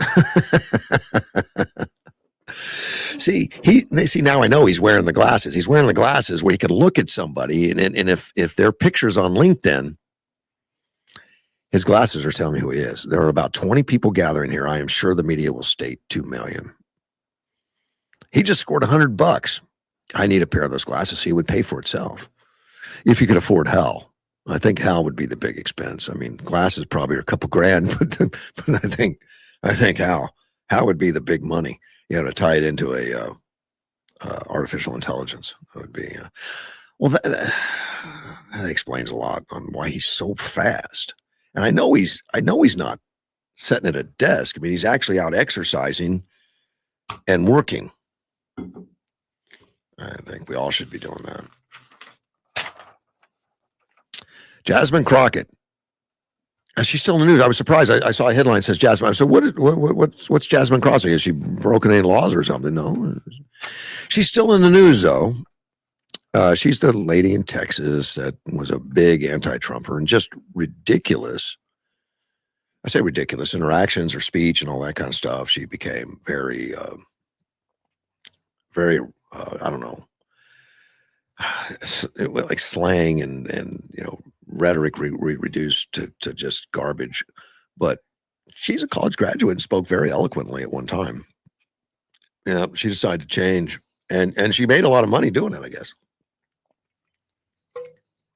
Donations and support and all that stuff for her campaign. She was a representative, or still is, Democratic representative in Texas. She didn't rerun as a representative. She reran as a senator and lost in the primary. So she's out now. She's a lame duck. But she's endorsed former Representative Colin Allred ahead of the primary runoff against, it's not somebody to take her seat, I guess. Colin has a record, the grit and the heart to stand up for working families and communities. Having Crockett's endorsement would make me want to not vote for you. And I don't know, I don't have to know anything about Colin Allred. I don't to know that. And then Crockett writes, he will fight to abolish ICE and toe-to-toe with Donald Trump to stop his extreme agenda. Again, they just don't tell you what that extreme agenda is, other than we want to enforce the laws and we want to get the illegal immigration out here, get people breaking laws out off the streets, get our crime rate down. They're against all those extreme agendas of all that. Try to stop wars across the world. And I know you're going to say, well, he started a war. He's in a war. He is. He wants to shut it down. It's been going on for 47 years. He didn't start. It's been going on for 47 years. He said enough. And he's not going to prolong it. He wants to stop it now. I mean, just heavy-handed stop it like they did in Venezuela. Of course, it's a different place, different time, different attitude, and it's not going to work the same. But he's got a plan. We don't know what it all is. We've seen it unfold. And right now, they're starving them financially. And the people are rallying, and the people are not happy with the leadership, but they're afraid of it. They don't have any ways to defend themselves, not necessarily, but their numbers are huge compared to the leading, the force that's leading, that's in charge. Crockett says, I've seen Colin firsthand. We worked together to bring hundreds of millions of federal investments to North Texas. Now, we need to look at those investments because I want to make sure those learning centers or learning centers are doing exactly what they're supposed to. But she says for affordable housing, healthcare, and transportation, hopefully it's all legit. Colin doesn't talk about fighting for the community that raised him. He wins. That's why I'm proud to stand with him. And Colin says, proud to receive the endorsement of my friend Jasmine for U.S. Jasmine for U.S. Jasmine, I guess he got it directly from her campaign money. Jasmine has never been afraid to speak truth to power, fight for our communities, and stand up for Texas, who deserves better. I'm grateful to have her support in the fight over lower costs, protect our rights, and deliver real leadership for Texas. Well, I want him to describe what lower costs did she fight for? I don't know. It's just a nice thing to throw out there. People say, yeah, I like that lower cost thing. She's tough. She speaks the truth. She's fearless in the face of vitriolic attacks from Donald Trump and the far right. She works she dishes out vitriolic attacks, I think is what you meant to say, not fearless. She works day and night to protect our fundamental rights and strengthens our democracy. Again, it's just rhetoric. It means nothing. She's a colleague. She's a friend. Her name is Jasmine Crockett. She didn't even work on legislature. She just says he's too busy fighting Trump at one time. I remember in one of the interviews in the hallway, like, well, what have you passed? What have you done? I'm too busy. I'm busy fighting Trump, man. We're fighting Trump. That was her whole gig. We got to fight Trump. And she made it a career up until it ended. And that was redistricting that probably did that. She probably was in a district she would have won again. And as you know, the Supreme Court just upheld that you cannot create a district based on race. And we've been doing it for years. And of course, that's it's a favor to the Democratic Party, because what they would do, we'd create districts that were majority minority. So we gerrymander a district all up to include as many households that were black to make sure that we had a majority of that minority in that district. And it wouldn't be people that didn't necessarily live together or shared, communities together. It would just be we had a DNA together, and that helped promote a lot of blacks being elected, I guess, because they were the biggest population, and it was automatic Democrat because most of the time you're going to have heavy Democrat affiliation with that race. That's the one race in the country that has the heaviest affiliation is blacks. And one time it was over 90%. Let's take a phone call. We got Sandy. Good morning, Sandy. Good morning. How are you? I'm doing really well. Nice of you to call. Well, good. It seems to me that the Democrats, like that you're talking about the president, I had to shut it down when you were talking about talking about Crockett so I could talk to you. Okay. But the presidents of these colleges not letting conservatives come on and speak because they support President Trump. And I don't know if you were quoting the president. Was she claiming that President Trump was a pedophile? No. No, that was the okay. protesters. The protesters were complaining. We're saying that was protesters and of course my outrage at these students. Where are they learning this? Where's this from? How are they they're in that bubble of they're learning it from the media, from the teachers or professors at those schools, from social media, and that's what really concerns me. And then these presidents of these colleges don't want these conservatives to come on their campuses because if any of those kids listen to them, amazingly, some of them go, "Oh my gosh, this doesn't sound like what they've been telling me." And so that's why they started censoring conservatives coming onto the campus a long time ago. That was the brilliance of Charlie Kirk, the brilliance of Charlie Kirk to go on and just be rational. And that's why, they had to kill him. And the place I come from, as far as why I'm so upset about the lies, it's those very lies that killed Charlie Kirk. Correct. Charlie Kirk was none of what those kids were saying. No. None of them. None of what that kid that shot him believed. No. Every single thing that kid believed about Charlie Kirk was a lie. And then this Cole Allen, everything he believes about President Trump is a lie. And the same thing with the guy that went all the way across the country to get Justice Kavanaugh and others. Mm-hmm. So the danger to the country, and I know Communist China, I heard you talk about them, they're just loving this. And I know Russia is just loving this because they're going, they have some really stupid Americans. Look at what we can do. Right. And Soros, same thing. Soros is paying for a lot of this. Even though Soros, the elder, probably is not in good health. George. But Soros the younger, Alex Soros is. Right. And they know that they're lying. And yet they're willing to poison, and that's the way we need to think of it. There's different ways to poison people. And if you use propaganda, you're poisoning people's minds. And then they can act off of that poison. And most of them are not informed at all, just like the kids that go around with their cameras and question people, can you give me any specifics? And they never can because, as you said, they just parrot what they hear. Correct. And so they're parroting, and it's mainstream media, it's the Democrat Party. They are really, really, really atrocious.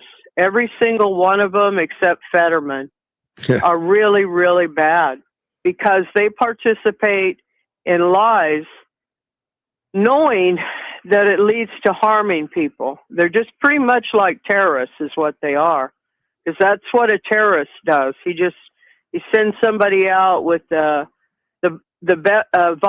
bomb vest to kill a bunch of people, try to keep his hands clean. He doesn't want to get blown up. Yeah. And these Democrats, is what they're doing. and it's a true poison. And I wish we had stronger people back in 2016 start fighting against it. When Maxine Waters did her thing, and they were sending people into restaurants to go after people. Oh, yeah. No peace. Don't let them sit in peace. Yeah, it's correct. All of that was wrong. And more Americans understood that. Unfortunately, we really do have some, you can either call them dumb or you can call them susceptible, but they are susceptible to lies. Yeah. And it's, there's got to be a way for us to fight against it, because we can see that no matter how truthful we are and how much truth we get out, the poison is still out there and making a bunch of people sick. And I guess from what you said, they're participating today with May Day, which when I was a kid, it was funny. I think we celebrated May Day, but I think it could have been from Russian families. You know, that's where that came from. Right. Celebrating it and, you know, dancing around the maypole. And maybe it wasn't us as kids that did it. Maybe it was our parents. But, you know, I didn't think of May Day as anything bad until like in the last 20, 30 years. Yeah, because I'm the same. I agree with you. Yeah. But I don't know. What do we do? I know you've said, "Oh, we can't censor any of these people." Somehow, when you've got people lying about you, you know, Trump can't sue everybody. Mm-hmm. It seems like there's got to be something that we could do besides just speaking out. And I know voting's extremely important, but when you've got sick people voting and they're not even voting on reality, that's what's really bad.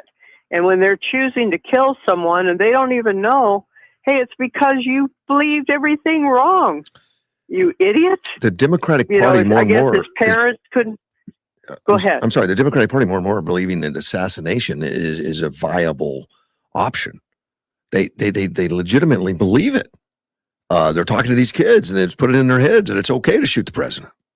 It's just nuts. And it's because they really are losers. I know people, oh, that's terrible to say about the Democrats, but anyone who engages in that behavior, and we see them up there like Hakeem Jeffries and the others, extremely upset because the Supreme Court said, hey, you can't gerrymander based on race. Right. No kidding. We're not supposed to be racist, you dummies. And oh my God, they're just so outraged. Oh, it's going to get worse. The truth. Yeah, they're screaming and yelling, dancing in the streets right now. AOC, Jeffries, all of them. Well, they did that in 2020, and it's not like they haven't done this before. Right. You know, people in 2020, when those sections of towns were burned down and people were killed, there should have been some accountability. But it seems like they never have any accountability. And someone said, you know, it's like that broken windows theory. That's why I go back to 2016. Maxine Waters, people, oh, we don't want to touch her. She's a congresswoman. She was out of line. What she was promoting people do was out of line. Yes. And if we had repaired that broken window right there, where she should have faced consequences. But people in Congress, even Republicans, don't seem to want to hold each other accountable. Oh, it was free speech, free speech. I see it differently. Why should a politician be allowed to incite bad behavior? Well, you can't. There's rules against it. But they were allowed to. They're allowed to right now. They're not standing in Congress making these statements. They're coming out on media making these statements. They're standing up in front of reporters making these statements. Yeah. You know, they're not even in the halls of Congress where, oh, that's supposed to protect them from. And so why do we have a class of people, congressmen, congresswomen, senators?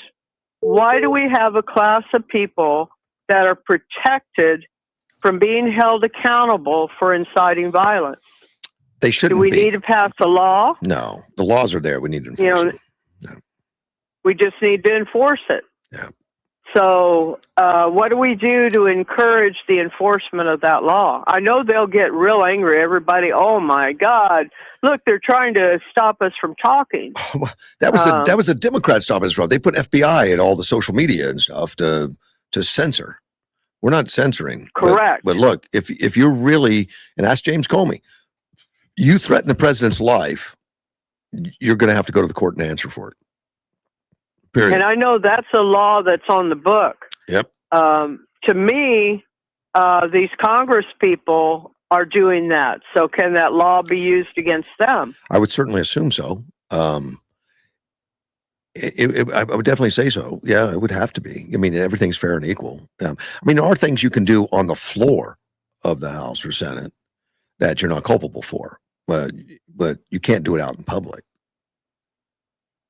Well, they've been doing it, though. I know. Why do you think President Trump and his DOJ haven't done anything about it? Were they like, okay, it's free speech, let them talk? I don't know. And I'm sure it's a discussion they've had. I would imagine, particularly since they're going after Comey and stuff, and they're looking for some high profile stuff right now. Obviously, Comey's being the high profile, but they've been working on it for a year, probably. I mean, that started under Bondi. They said. I was trying to remember his name. The Assistant Attorney General, the current acting, the lawyer man. He said they investigated for a whole year. Yeah. This started under Bondi. And to me, he did that to try to promote his book, and he's just a really bad guy. I don't like him. Well, he did. I wish I could remember some of the specifics on it, but years ago. Somebody like an attorney general got sick, and he raced in there to try to get him to okay Comey to get promoted in a job. And this man was sick when he did it. He was ill, ill, or he'd been in an accident. He's just that kind of a guy. He just is really not a good guy, and so many in that. DOJ were not, and in the FBI were not. And I know they got rid of some of them. I don't know if they got rid of all of them. But we've got a serious problem because I'm pretty sure China and Russia, they're just thrilled to death at the stupidity of some of the American people. So is Iran. And you think that's not putting our people in danger? You don't think it's putting everybody in danger? To have what appears to be a disconnect in our own country, and realizing, they're going to hold out because they think we're good. The Democrats will finally get their way, and they'll kick Trump out of Iran, and we'll get away scot free. And that's why. I mean, it's really holding things up, I would think. I know that's why what they're trying to do, but I don't know if you seen any recent Victor Davis Hanson videos. Yeah, he's pointed out their economy each day, and I guess Larry Kudlow too. Yeah. Those guys are going to be suffering majorly. So they're not going to be successful waiting for the Democrats to help them. But they're a different culture, and they don't care about their people. They don't care if they're starving. They don't care, and their only goal is to get through this and keep the regime intact. The Democrats have stated it too, that they're still intact. So Trump's losing. Trump's losing because they still are intact, and that's all they care about. And that's not. But there are 4 factions, so they're really not intact. There's 4 different factions. Correct. I know I'll have some of the names wrong, but it's like a secular type group, and it's like the mullah type group, the religious group. It's the IRCG, which is the real radical military, and then there's regular military army. So there are 4 factions fighting each other. They're not united. No, but the general that seems to be at the top of the list is a real radical and will never give up. from what I've heard from a lot Well, of the he'll experts. just have to be taken out then. That seems to be the But, case. And I know I say that. I know that's terrible the way I said that because I Yeah. said it so casually. But basically, Victor Davis Hanson says, we've already won it militarily. It's just politically that's why President Trump is waiting on their economy to hurt them. And it really helped that the UAE said, I'm out of this OPEC. And Right. so I think that's going to help with the gas prices. And Iran is just struggling. They don't have any place to store their oil. And so at some point, maybe we're just going to have to bomb certain areas. And if I would not be as smart as President Trump. I know I'm not. Nobody is. I would probably already have bombed him. And if I could take out that general, the one who would never give up, I'd take him out. Well, and I know that's horrible for me to say it that way, but that's what I would do. They're on the list because he's not doing anything good for the people there. No, he's the one that you remember. Iran came out after the ceasefire and said that the straits are now open, and then like just 5 hours later, the National Guard came out, and that was that one general, and said, "No, it's not. It's closed. That guy's an idiot." That's how well they're disconnected. And you're talking about economic fury. That's what's right now Scott Bessett's doing with the Treasury Secretary, is finding new ways to stop their money, just to freeze it. Correct. And to keep money stop. And apparently we've left a lot of back doors and left a lot of holes in it. And Scott Bessett's finding them, including some Bitcoins and, some stuff that we didn't really get a handle on. And he's doing all that and really helping that starvation. Now, how long can it go on? And how long will the U.S. citizenry put up with it? The rest of the world put up with it, and Iran put up with it. Who's going to break first?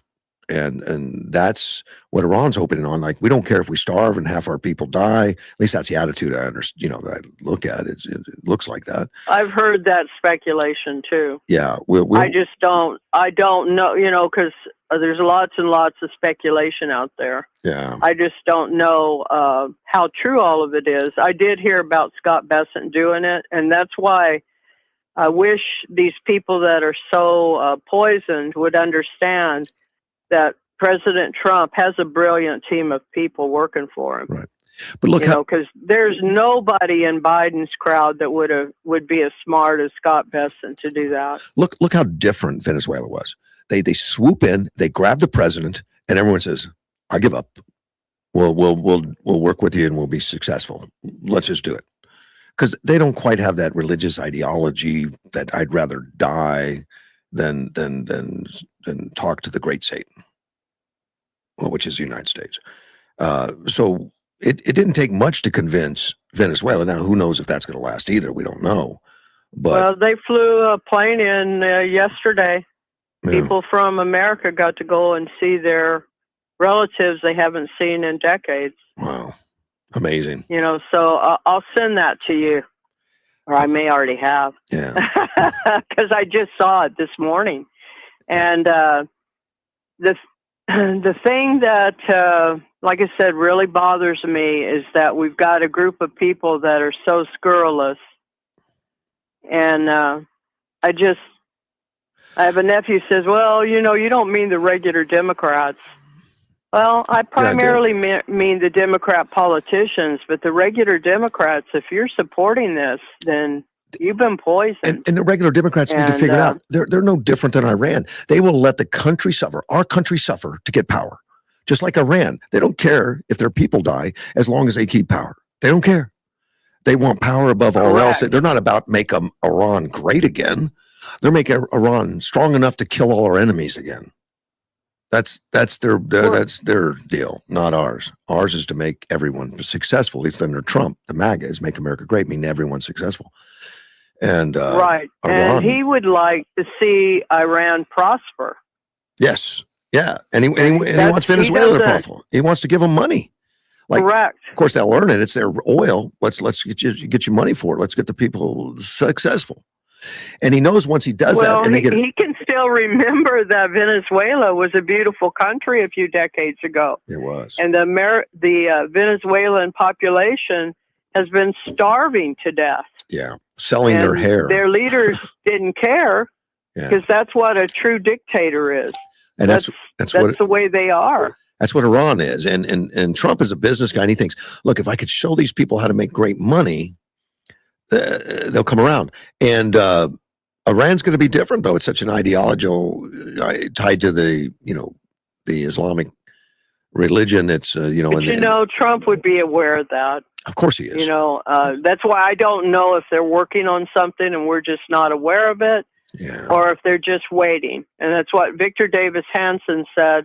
He's gotta be patient because he's got to let certain things happen. But there's plenty of time, and I really enjoy listening to him. I wish I could speak as well. I wish more people could hear him speak because he explains it, explains the history of it, explains what's going on, and anyway, I listen to everything he puts out. I do. He's one of my favorites. I'm terrible. I just can't seem to do it anymore. My radio was the great thing for me because I could have it on. I could be doing things, race and hear it. It's in the vehicle, so if I'm driving somewhere, I could hear it on the radio. So we're working to get that back. I miss that channel. We're working. Yeah, I really do miss it. I don't have any news yet, but hopefully someday I can give you some. Well, that would be great because it'd be great for the whole community. I think so. Because I think we prosper if we have information, and I don't see what's coming from, and I really think that whole shutting it down was censorship. And I know I could be wrong. I always feel like I could be wrong, but my gut tells me that was censorship. I don't think you're wrong. And I think it may be there. I don't know, but I think it could be. It could be. Well, it happened in the Imperial Valley a long time ago. And the KROP owner, what he does is he just puts on lame stuff just to keep the signal out there so he doesn't get in trouble with the FEC.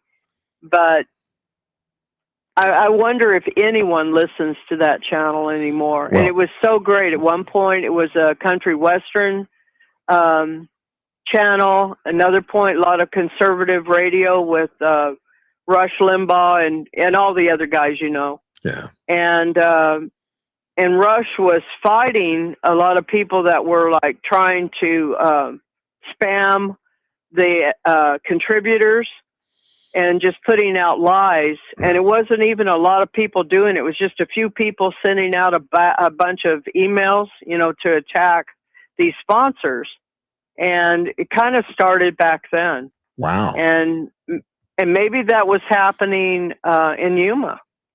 I don't know if the sponsors were being attacked by... I don't know if they went after sponsors, but they definitely went after me and some others at times. And I had good leadership here locally that protected me because the parent company, didn't want to take any risk or take anything. They were risk avert, and they would have shut down my show if they had their way at times. But they just kept listening to the general managers they put in place, which kept me on.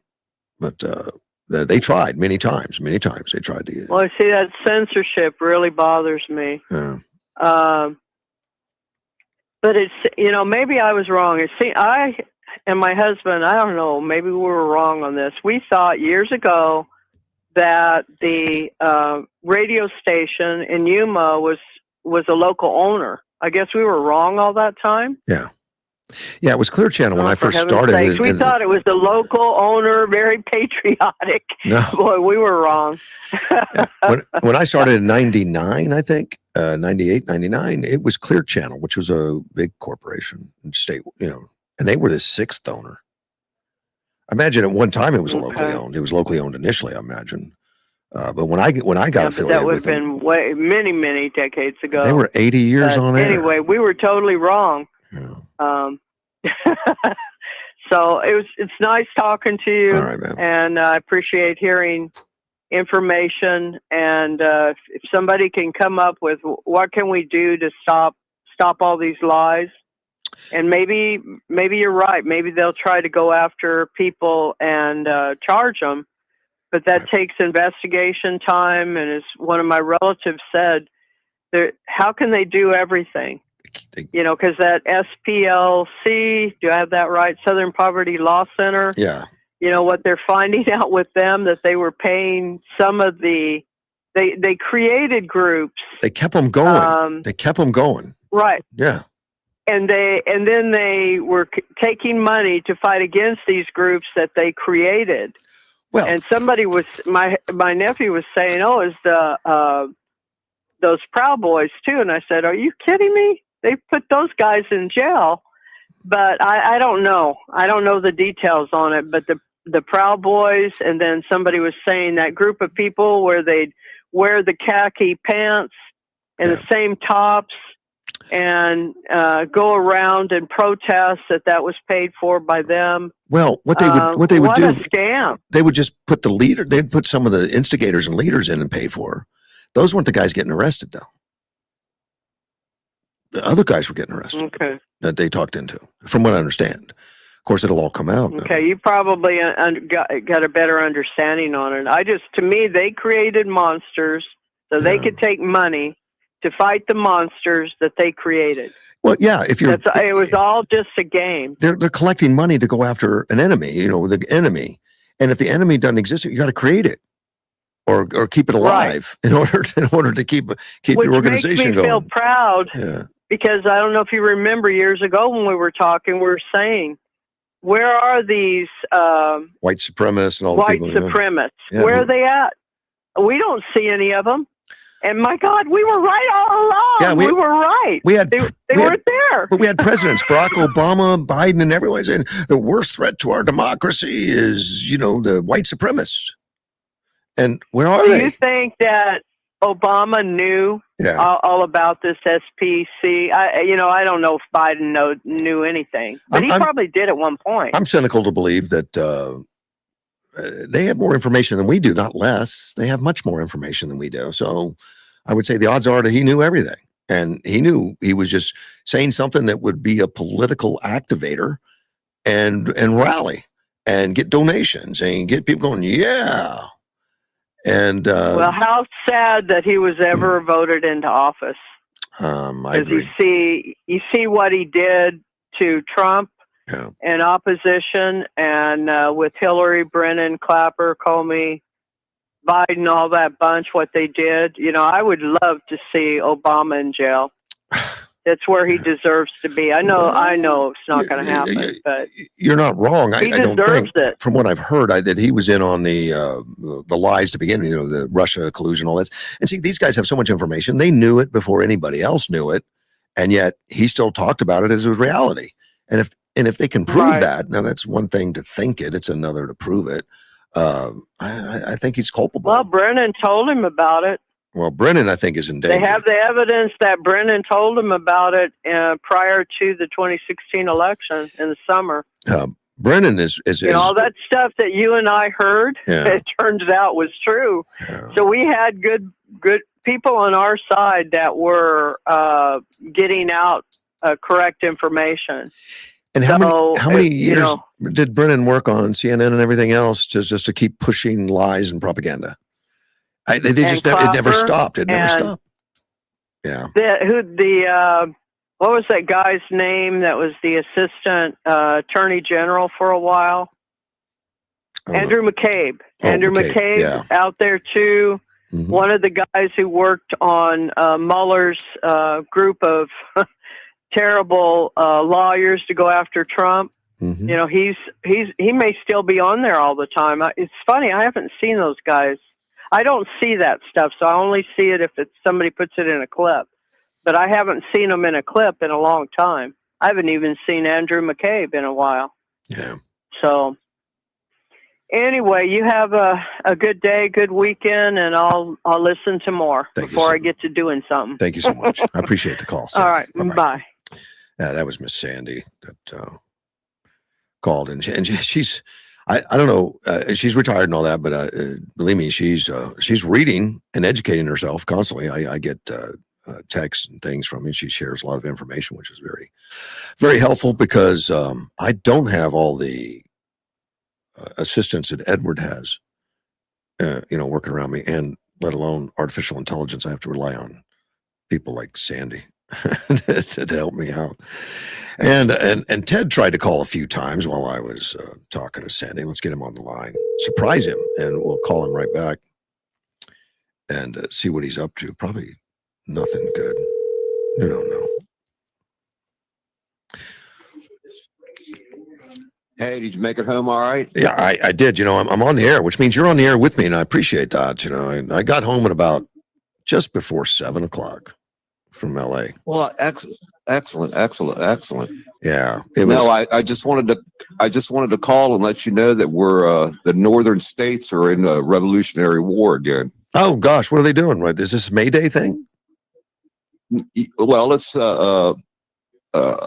Rhode Island is telling Massachusetts that they weren't the originator of the Revolutionary War. Oh, A really? historian from Rhode Island said that they took a English sloop in the bay and robbed it and burned it to start the war. Yeah, but they were not the target of the British Army. I mean, Boston was the target. I mean, those guys were so radical, and the king really shut Boston. I mean, they just hammered those guys. So Rhode Island's going to take credit for the pain, huh? Yes, he says they are. What is that? Stolen valor. Really? He's a historian and owns a big business in Rhode Island, and he says he has the documentation of it too. I think where they attacked the ship and burned it in the harbor. It's quite possible. Quite possibly true. Yeah. He ain't played around. They just national news covered it. He said Massachusetts is stolen valor. It doesn't take anything away from Massachusetts and Boston, all the things boys put up with and all that stuff. I mean, they really showed the country the way to go, and resist the Tea Party, the whole bit. Stolen valor. But the first shots were fired in Massachusetts. He says Rhode Island were the first shots when they attacked that ship and burned it. Well, they shot the captain. They took him out and shot him, and then arrested or whatever. I think it was the men. I think it was Concord. Burned the ship. According to the history books, it's Rhode Island. Well, they're all wrong anyway. They make up stuff. Oh, the winners write the books. Oh yeah, I know. He says the truth of the matter is, on May 4th. 1776, they took that ship, killed the captain, burned it in the harbor after they took whatever booty off of it they wanted. Well, but that's the day that started the revolution. No, the revolution started on April 19th, 1775, the battles of Lexington and Concord. That's the shot heard around the world, man. I mean, these guys in Rhode Island is just behind the times. I don't understand. Drinking that cheap rum down South America. Of course, communication back then wasn't like it is now. It wasn't instantaneous, so it took them a while to get the picture, get the understanding. I told you those two cans and a string always work perfect. Yeah, it's good for about a mile. Well, that's all the farther my relatives could get between bars in Warrenton, Virginia. Okay. Get away from them. All right, man. I appreciate it. Well, it's good to know about Rhode Island. We'll have to pay attention and see what they got to say. Okay. Thank you. Have a good day. Thank you, sir. Take care. Yeah, I didn't get. I left here. I get up, and read as much as I can before I come on, write some notes and do some things. So when I get on at 6:00, I've already been up working maybe for 3 hours. And then I had to go to LA to take the baby girl, the granddaughters, two of them, Jocelyn and Caitlin, to a dance recital. I just dropped them off. I did not go to recital. I didn't do anything. I mean, I literally did head to LA, right by Disneyland, the Hyatt, where my ex-wife was waiting for me to receive the cargo, which were 2 children. That was the cargo. And I just put it in drive and take off and hit right back. And so, including all the stops and all that kind of stuff, about 10 hours of windshield time after I do my show in the morning. It was 7 o'clock, but it did not disrupt me that much. I mean, I don't mind the driving. For some reason, I'm not a tense driver. But I can tell you, I'm going to take that car into my shop at Precision and tell Chris, you better look at that suspension really good. I mean, I bounced a lot of the way to LA. I mean, there was a lot of bouncing going on in that car. My truck, and it's I say my truck, it belongs to the shop now. I gave it to the shop 8 years ago or something. And it's a truck I've had since 2008. It's a GMC 4-door crew cab that we've been using as a shop truck, just beating it to death. But I've put many miles on it. It's got 296,000 miles on it. Chris put an engine in it last year. It's on its third transmission. First transmission, first time it was just a bad build, and then we got a good build on it. But very sound, running and everything. But man, yeah, I had to tighten the seatbelt. We're bouncing a little bit. Those concrete roads in California, they're kind of bumpy anyway. Not my fan. I mean, it wasn't terrible. It wasn't dangerous or anything. It was just annoying. But I think it needs more than shocks. I think we need to look at that whole suspension and take care of that, because I do like driving that truck. And if I'm going out of town on a long trip, it's comfortable. It's long wheelbase. It's bigger and heavier. I mean, it usually rides really nice, but I was not exactly thrilled with the ride yesterday, but I made it okay. I'm good. Speaking of cars, Ford is rolling out a new program for the 250th anniversary. They launched what they call American Value for American Values. And they're offering employee pricing on all U.S. customers. Well, thank goodness. Now I can get an employee pricing on a new car. I can go get a new car and I don't have to worry about fixing my GMC. We can go get a new car for the same price an employee would pay. Forget the list price that's on the window, the MSRP. That's the manufacturer suggested retail price. Which that's what it is. It's always a suggestion. You can offer whatever you want. That's a suggestion. And just go right into the employee discount. I have no idea what that is, but according to this article, that was put out by Andrew Frick. He's the president of Ford Blue and Model E. Ford has always believed that American values are more than words, they're actions. That's a good marketing thing. I don't think it's bad. The article says you can save hundreds or maybe thousands depending on the model, because some are more expensive than others. They said the American value for American values is our way of giving back to the people to show up every day. American workers, small business owners, families who place their trust in Ford. Ford also highlighted its domestic footprint because it employs more U.S. hourly workers and also assembles more vehicles in the United States than any other automaker. It's not critical and not driven by short-term marketing conditions. It's a foundation to the Ford identity, a commitment to build it in America. Earlier this year, it was ranked most American brand in the country as a national survey. Ford executive chair Bill Ford said, as we approach the 250th anniversary, I'm proud that Ford has helped strengthen this country, not just by building great vehicles, but by expanding opportunity and improving people's lives. Didn't I read somewhere that they're on their 100th anniversary, Ford itself? I get so many. I think that was from Edward. I think. I know I read it, and I would have thought it was Edward. Nope. And if it was, I've lost it, I think. But it's easy to figure out. We'll just type in Ford anniversary. Let me see. To mark America's 250th. No, they put that in there. They did not put the 100th. Ford Broncos at its 60th anniversary. Ford Mustang at 60th anniversary. Ford Archives 75th anniversary. Ford Motor Archives would maintain the Ford heritage. And the Ford Expedition's the 30th anniversary. Wow, the Mustang's been around 60 years. For those of you that are Ford enthusiasts. And the Bronco, 60th. The old Broncos are still very collectible. And they're building new ones. They're nothing like the old ones, but people like them. They're nice.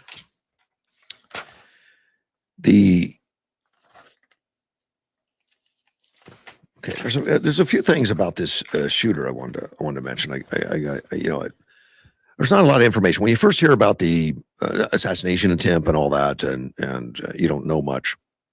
But I found some interesting talk.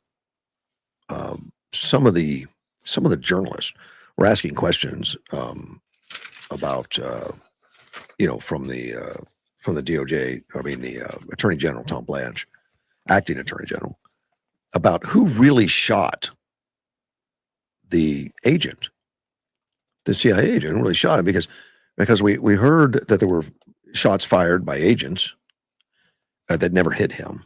No one hit him, and it made everybody question, myself included, like, are these guys going to the range and practicing at all, and all that? And that one person got shot, and then speculation, I would think, came up that maybe one of the agents shot the other agents. Maybe it was friendly fire, and which is an interesting question. And Todd Blanche yesterday said their investigation's going on, want to verify, and I appreciate that. I appreciate that thoroughness and want to make sure that they look at it really closely. Well, they looked at it, and no, he was shot by the perpetrator. And he was shot by a shotgun, which I guess they had to pull that out of the vest, some of the shotgun stuff out of the vest. And the 5 shots that were shot at the attacker, the alleged attacker, I gotta say that, alleged, all came from one person. The guy that was shot in the chest or in the vest, where it's on the chest, it's on the front. The guy that was shot actually is the one that returned all 5 shots. All 5 missed shots came from that guy. And we know they missed. He was shooting as he was falling to the ground. He returned fire as he was falling. All 5 shots. So no one else fired. And I guess he was tackled before. So that takes away some mystery because, and I know Dean was in here the other day and I was talking to him on Wednesday about it. Like, how could they shoot 5 times and miss this guy in a hallway? It just didn't seem, because usually Secret Service and those kind of guys they're pretty much top of the class type kind of people. Well, that explains it. I guess if you get shot and you're falling to the ground and you squeeze off 5 shots at the perpetrator,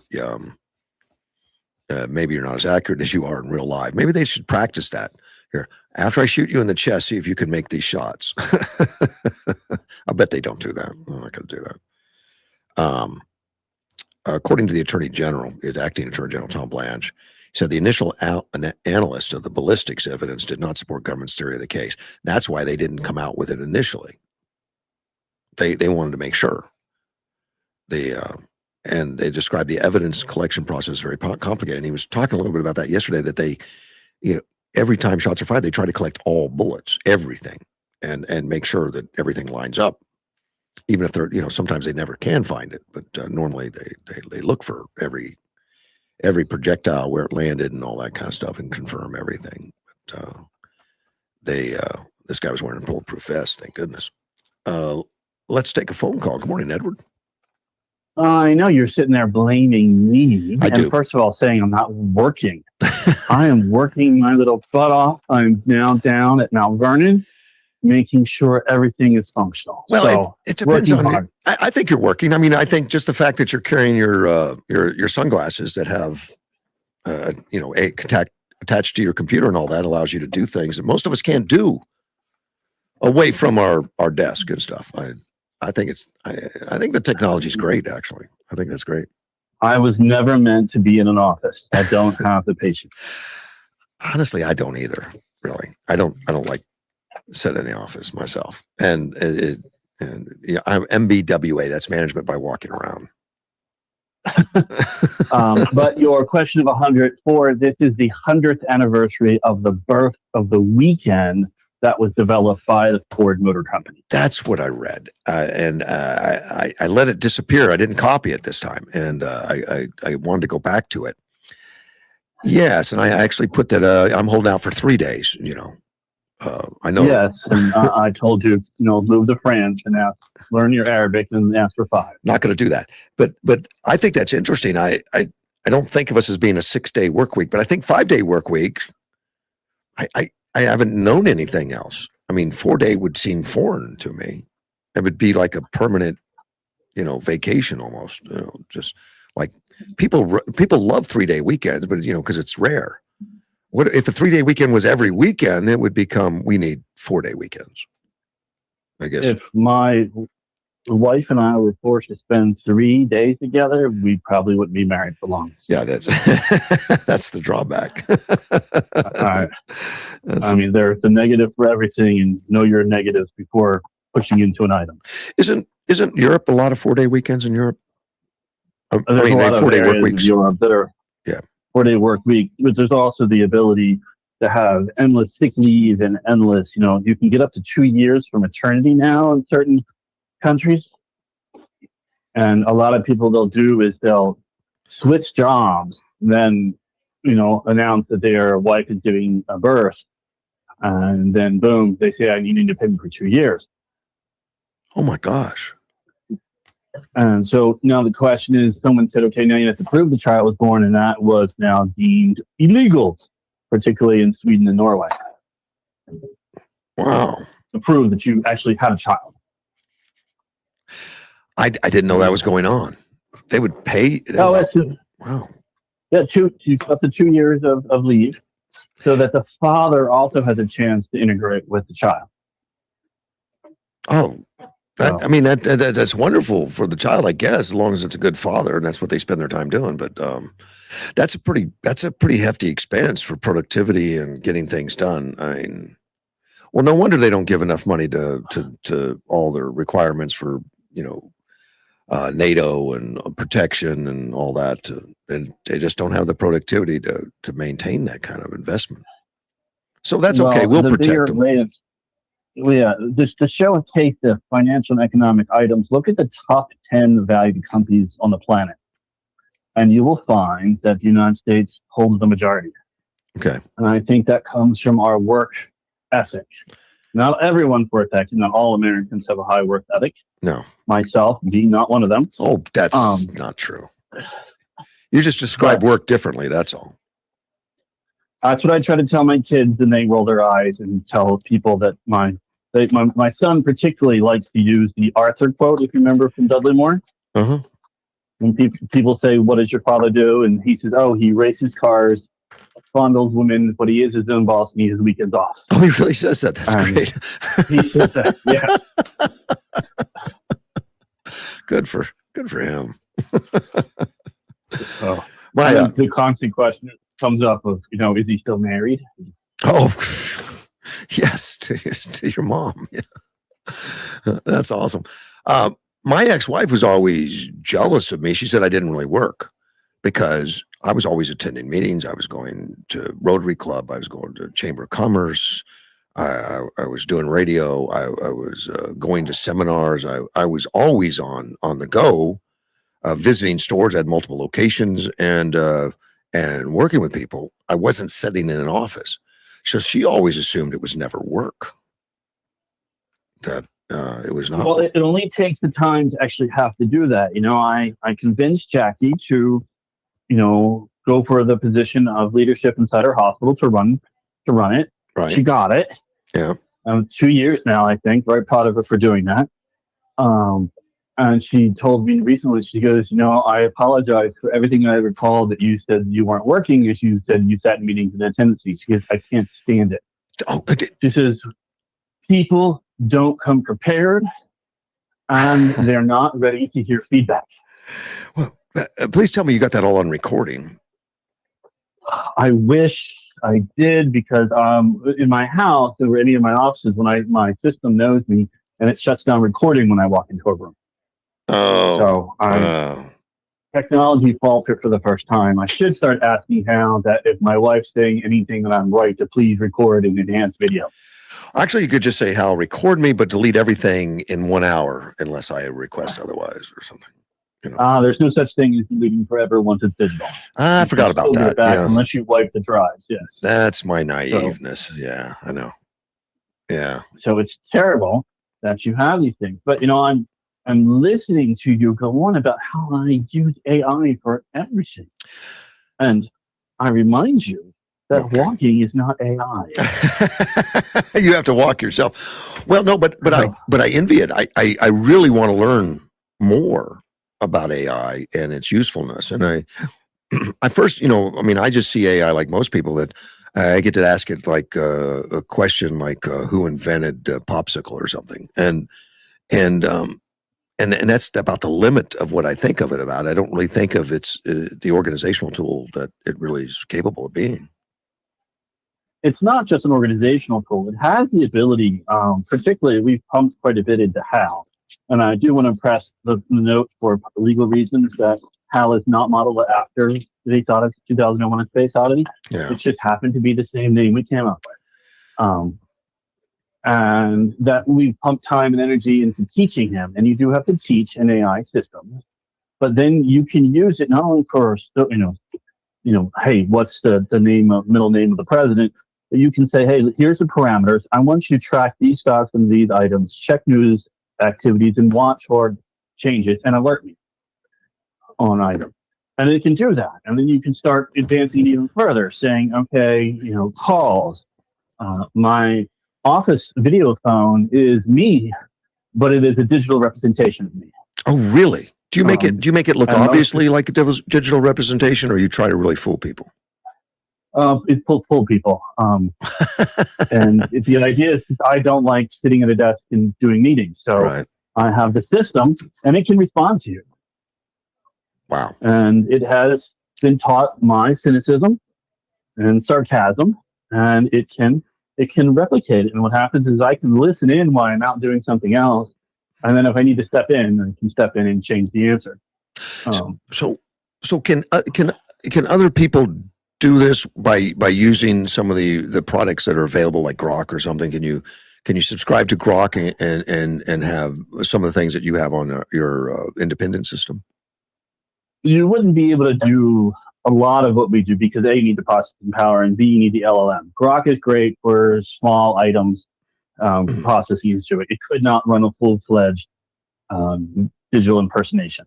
But there are individual groups, companies that have these, you can call them operators. Okay. That you can look at it and you can make a decision. Do you want to make it look real, or do you want to make it look like a cartoon that's talking and interacting with you? And it's not just like, please tell me about number 2. It actually can talk and ask questions. Wow. But you have to spend time with the processors and those who are writing the program to explain how you want it to react.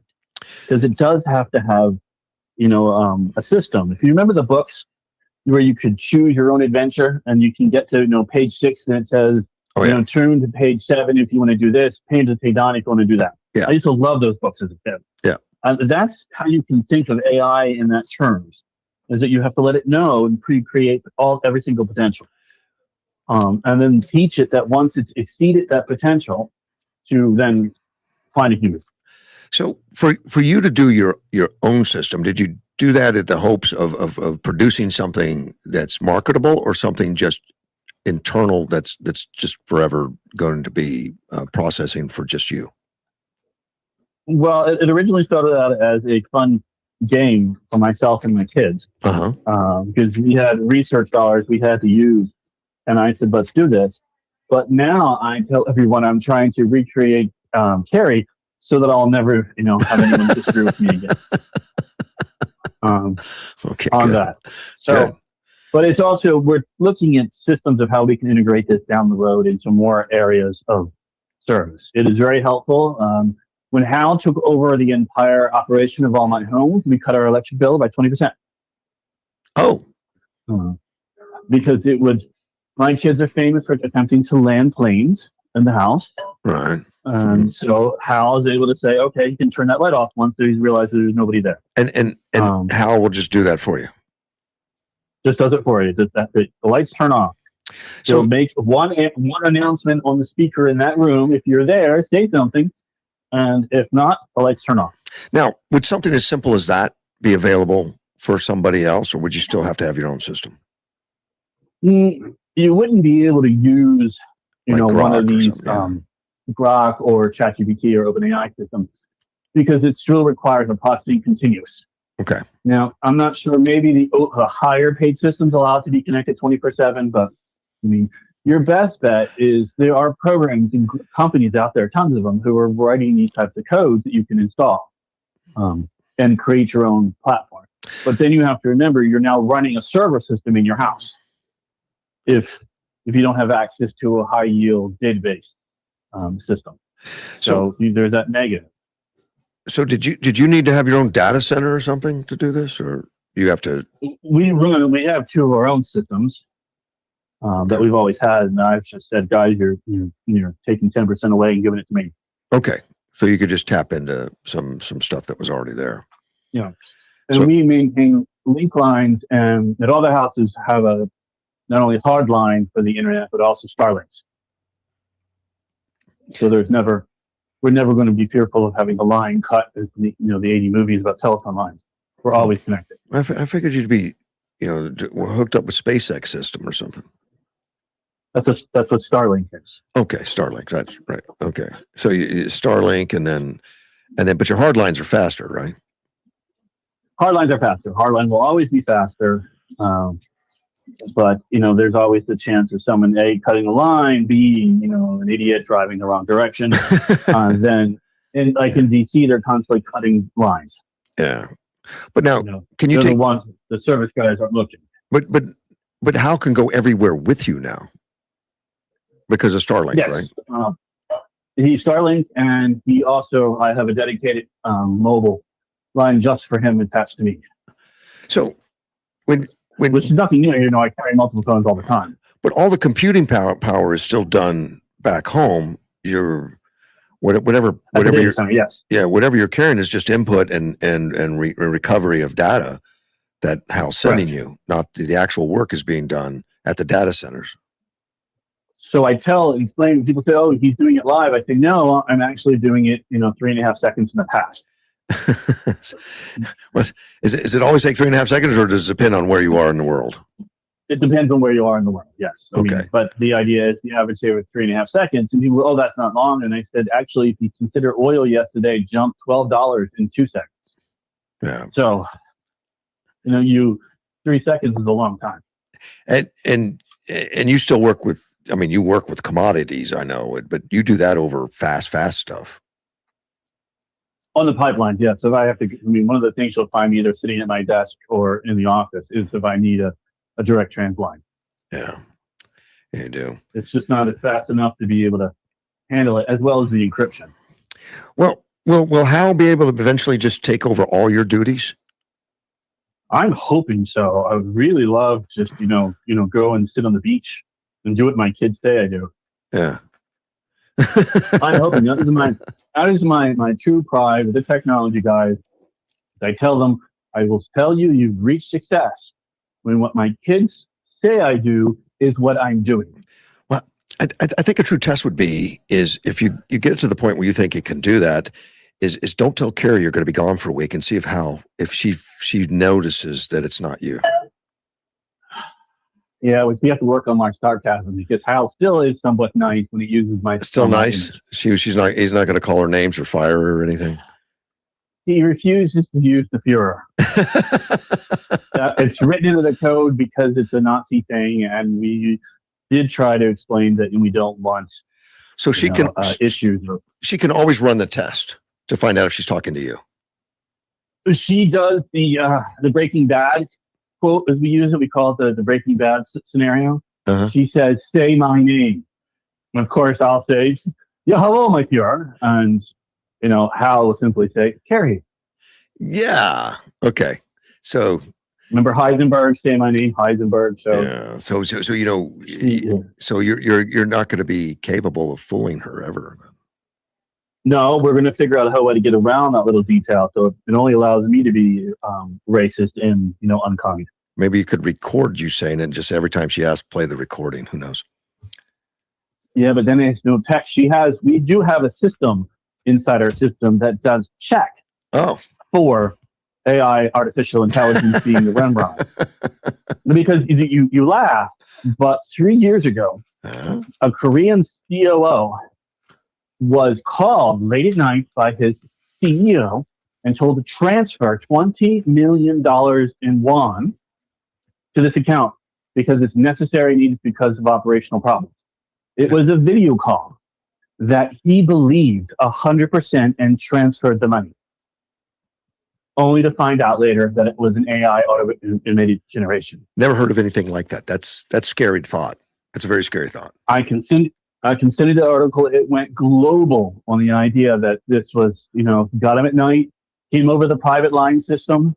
It was all of his emotions and all the ways his patience and cadence was perfect. And then they found out it was digital. They planned it at a time when that CEO was going to be in the air, so that there was no confirmation. Oh wow! Capability. Of course, you still talk while you're in the air. It doesn't matter. You'd be you won't be able to do that sort of high quality. Oh, okay. Video trans. For most of the time in us, if you want to do on the air, you have to just keep it the voice. Got it. Well, I appreciate your time. Thanks for taking time out of your busy work day out on the beach and giving us a call. This is not the beach. I'm having breakfast at Mount Vernon's restaurant. All right. Thank you, sir. This soup is the special today. Talk to you later. Bye. Take care. That was Mr. Edward having soup at Mount Vernon. Awesome. While he's in total communication, which is just amazing to me, still, it is all available.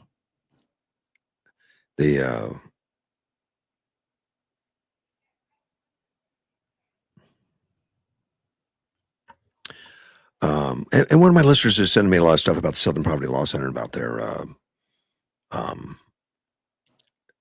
issues right now of spending lots of money to support, horrible organizations just to keep them alive. That's the accusations anyway. They think they're going to prevail. He just sent me an article. I'll read it later that the informant program was not kept secret, that they put it out there. Which is kind of weird if you put an informant program together and then make it public that you got informants. I mean, I don't know how that works, but at the Southern Poverty Law Center, they're all lawyers, probably, or most of them lawyers. So they're trying to cover bases as best they can. So they may have done that somehow. I don't know. It'll be curious to see where it goes. I got here where a U.S. sailor that was deployed to Middle East is injured. Had to be sent home. He was injured in a monkey attack. First I've heard of that, monkey attack. He's assigned to a mine countersweep ship. He was scratched by a monkey in Thailand, and it sidelined him. He can't do the mine sweeping mission in the Middle East, according to the Navy officials. The monkey attack occurred on Phuket, where Avenger-class mine countership's USS Chief was moored to refuel. That's all, to refuel. And the sailor received medical care, was transferred back to Japan for further care for a scratch. No indication on how the monkey's doing. I would assume okay. The Matthew Comer, spokesperson for the Navy 7th Fleet, in an email statement said there are no operational impacts or delays to Chief. Chief being the ship itself. It's moving on without the monkey. I can't believe a light scratch. Protocol required a medical transfer because of the brush with a wild animal. Well, I didn't know that. And it occurred just days after the two soldiers, and we talked about this the other day in Alaska, that were had an encounter with a bear while conducting land navigation exercises. And they were treated for serious injuries. And they were the ones that they said, look, go into the wild. This is an area where humans aren't really around, and there's nothing but wild animals out there to do this mission, training type stuff. And here's some bear spray. They didn't get to take their guns. I'd have taken my gun, or would have wanted to. I mean, they have to do what they're, what they're allowed to. But the chief, which is the minesweeper, is set to join the minesweeping mission in a highly contested Strait of Hormuz, which is good. I understand Ukraine is sending ships.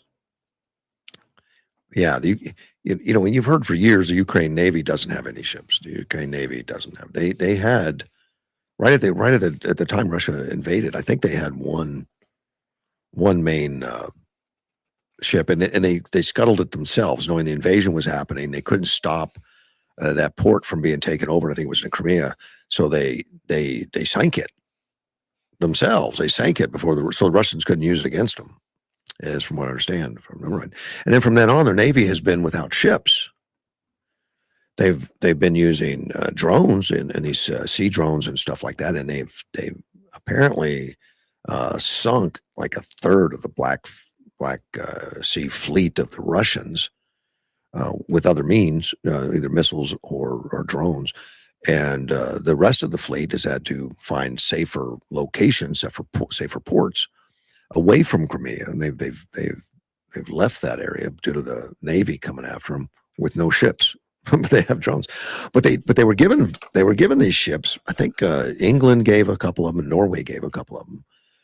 Minesweepers that they were decommissioning or replacing or whatever they were doing, and they have been training for some time to use these minesweepers.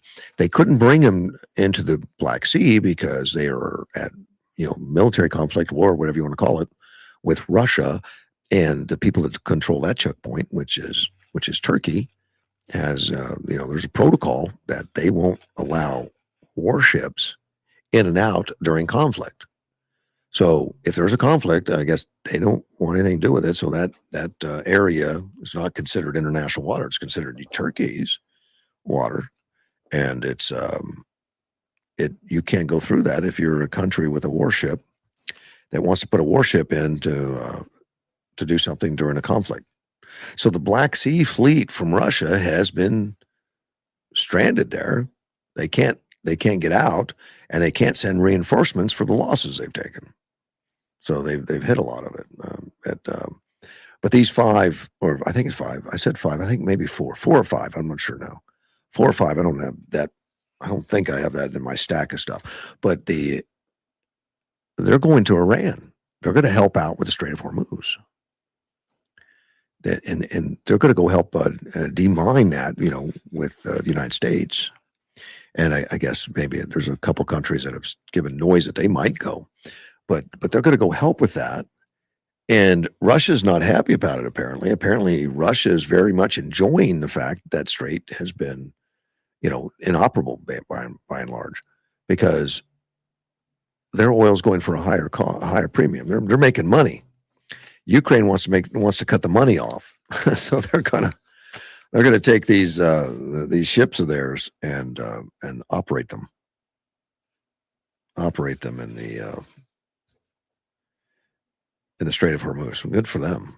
And it's amazing that Ukraine, which was supposed to lose that war 4 years ago in 3 days, and not only are they battling on, they become a major producer of exporting war stuff, drones and defensively and offensively to other countries. Saudi Arabia being a big recipient, I know, and some other countries in the area to help guard against Iran, and to the United States, and not only giving them ideas and stuff, but supplying them actually with equipment, helping them set it up, and helping them with an understanding of what they've learned over these last 4 years on those Shahid drones and how to make them inactive and protect yourself without spending $1 million a shot, like from a Patriot missile. That way they can do it economically. It's just amazing they've done that flip around while they're still actively in war. They're still doing that actively. And my understanding on Russia, who was a huge exporter of military equipment, for radars and planes and other armaments and guns and all that kind of stuff.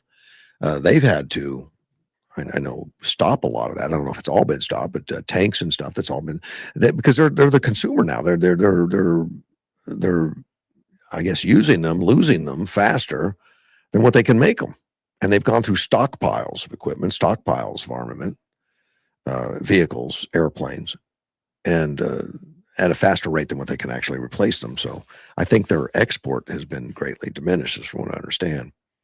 I don't have any numbers on it, but I know it's slowed them down. There's 3 U.S. carriers. I just want to mention that the Abraham Lincoln, the Gerald Ford, and the George H.W. Bush, all in the all by Iran, all in that waters out there. 15,000 sailors and Marines. The carriers alone are bringing 200 aircraft, just the carriers. Electronic warfare, like the EA-18G Growler, the F-35C Lightning, the FA-18 Super Hornet, and the Osprey, the CMV-22B, all at their disposal. And that alone, just those 3 carriers and those aircraft, is more than most countries. I mean, most countries don't even have an aircraft carrier, let alone all those aircraft. That's an amazing amount. In fact, if I remember right, Israel has like 300 aircraft, fighting aircraft, which is more than most European countries. They don't have that many. And we just have those 200 on aircraft carriers. That doesn't count what's in the local air bases surrounded these aircraft carriers. But there's a lot of indication that it might go back to use them, but who the heck knows? We don't know. We just know that Iran keeps putting off talks, doesn't want to talk, and there's been many people in their parliament screaming and yelling and saying, "What use is it? We should strike first, and we need to strike the United States and stop them." I don't. Either they really overestimate what they're capable of doing, or we very much underestimate it. I don't know which is true. My guess would be, if they could have done that, they would have done it already. They are not holding back, I wouldn't think. These guys have put everything they could into it. But it's all still there, and I can't believe the patience that's going on. The patience of Donald Trump, the United States, waiting to see something that we don't know, assuming that Iran's going to self-destruct, that they're going to, somehow replace the leadership that is being, very aggressive on we're not going to do anything. I don't know. We'll have to wait for them to find out. All we can do is guess at this point and listen to the news give us misinformation, and we see a lot of that, unfortunately. See, Trump is now talking about troop cuts in Italy and Spain. He's not happy. I don't blame him, but he just said this yesterday. He's considered pulling U.S. troops out of Italy and Spain. He announced his old administration is conducting a review of potentially reducing U.S. troops in Germany. And in Germany, I don't think we were cut off from their airspace like we were in Spain and Italy. We're cut off from their airspace and from using the air bases. Couldn't use them because they didn't want they didn't want that air base to be any part of anything because they're afraid of Iran, obviously. But Trump was asked by a reporter about the troops in the 2 countries. He says, the reporter asked if he's going to review them. He says, "Yeah, probably. Why shouldn't I? Italy has not been any help to us, and Spain has been horrible, absolutely horrible." It just sounds like Trump. That could have been artificial intelligence, but it sounds like Trump. The economic fury, I mentioned it with Edward a little bit, or one of the callers, economic fury. And I guess that's different than the kinetic campaign. But this is by Scott Bessent, the Treasury Secretary. He's this campaign has already disrupted tens of billions of dollars in revenue that would otherwise support terrorism, while arguing Iran's inflation has doubled, its currency is sharply depreciated under the current maximum pressure campaign. And this is all with the help of the Treasury Secretary, Scott Bessent. Scott Bessent has found things. He's also warned that Karg Island, Iran's primary oil export terminal, is nearly storage capacity and could soon force production cuts, which may cost the regime an additional roughly $170 million a day. And, I've talked about shutting those wells off because it was mentioned early on that you shut those wells off, you may not be able to restart them. You can't redo them. And I've had people call me and tell me that's not true. But I keep hearing it, that when a well's been in production as long as some of these, and you shut them off, it actually changes. The pressure changes, something changes. And when you fire them back up, they may not produce the same amount of oil. They may produce none. I don't know. It may cause a rework of the whole system. I have no experience in it, but I've been listening intently.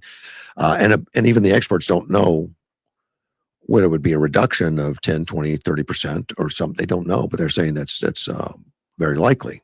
There's going to be some reduction in their ability to pump the same amount of oil. They probably won't be able to do that. Somehow changes the makeup if they turn them off. This escalating pressure is more aggressive than any U.S. efforts in years. It economically isolates Iran, which I thought they already do, but apparently there's a lot of ways around it. The central question is whether the strategy can force meaningful concessions from a regime that has historically absorbed economic pain, or whether it risks triggering broader instability from energy market stocks to regional escalation before Iran is pushed into a breaking point. Those are all great questions. And of course, economic fury was the kinetic part of it. This is the economic. It's the connection to the original. What they called that? It wasn't economic fury. I can't remember what they called it. It was fury, but I don't remember. But it's beyond traditional sanctions. They're targeting Iran's ability to generate, move, or repatriate funds across oil, banking, cryptocurrency, and covert trade networks. There's an independent analyst, Ariza Nader, an Iranian independent analyst based in Washington, is skeptical that economic pressure alone will force a strategic breaking point. It looks like a game of chicken. And I think the regime thinks that it can win the game of chicken with President Trump. I don't see this economic blockade leading to some sort of breaking point for the regime. That Iran's leadership has repeatedly shown it's willing to let ordinary citizens bear extraordinary suffering to preserve power. That's what we've seen. That's what makes it different than Venezuela.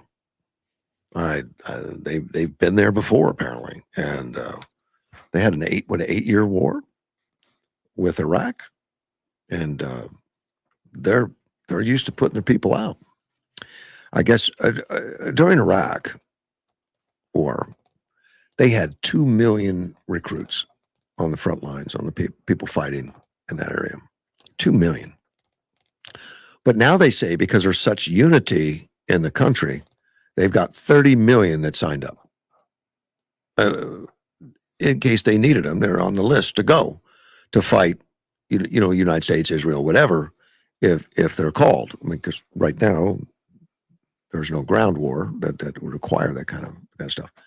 But that's in a country of 80 million people, which signs, you take out children and old people, that would be literally everybody plus, I think.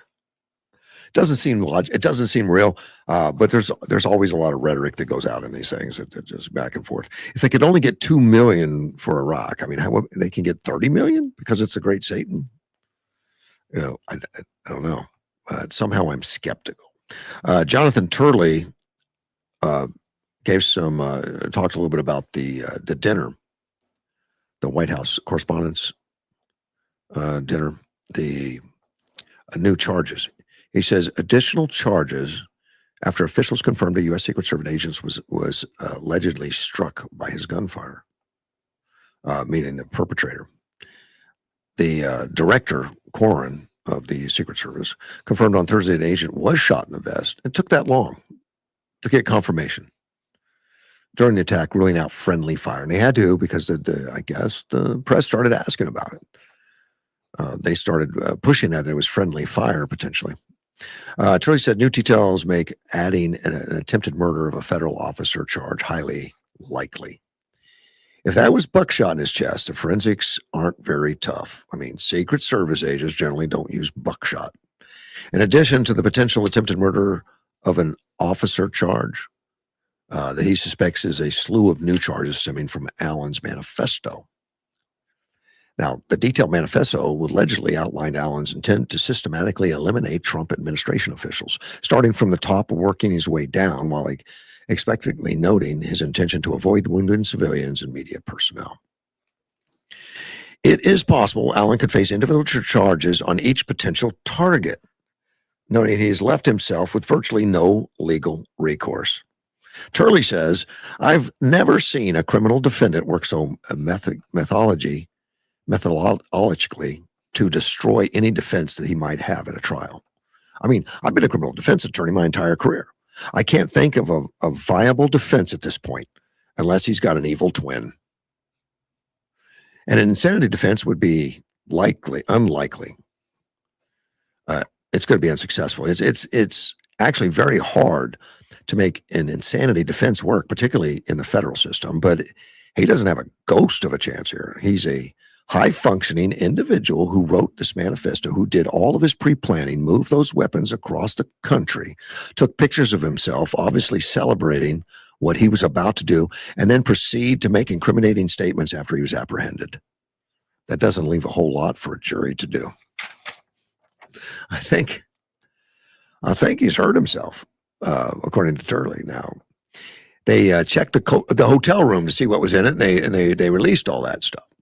Now, what was in it? He said authorities photographed a spent shotgun shell, a satchel filled with ammunition. Allen appeared to be wearing in a mirror selfie taken minutes before the shooting. Dove deodorant and a half-empty plastic water bottle.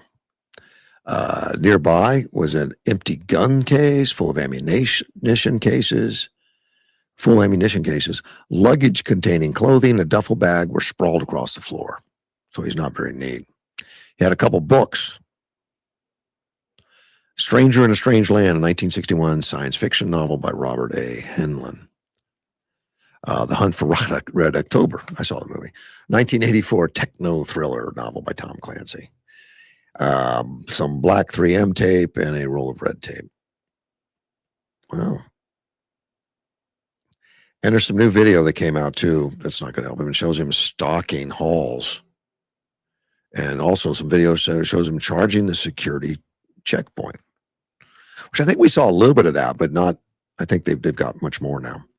A video appears to show Allen charging through the security checkpoint, shooting a U.S. Secret Service agent to his right.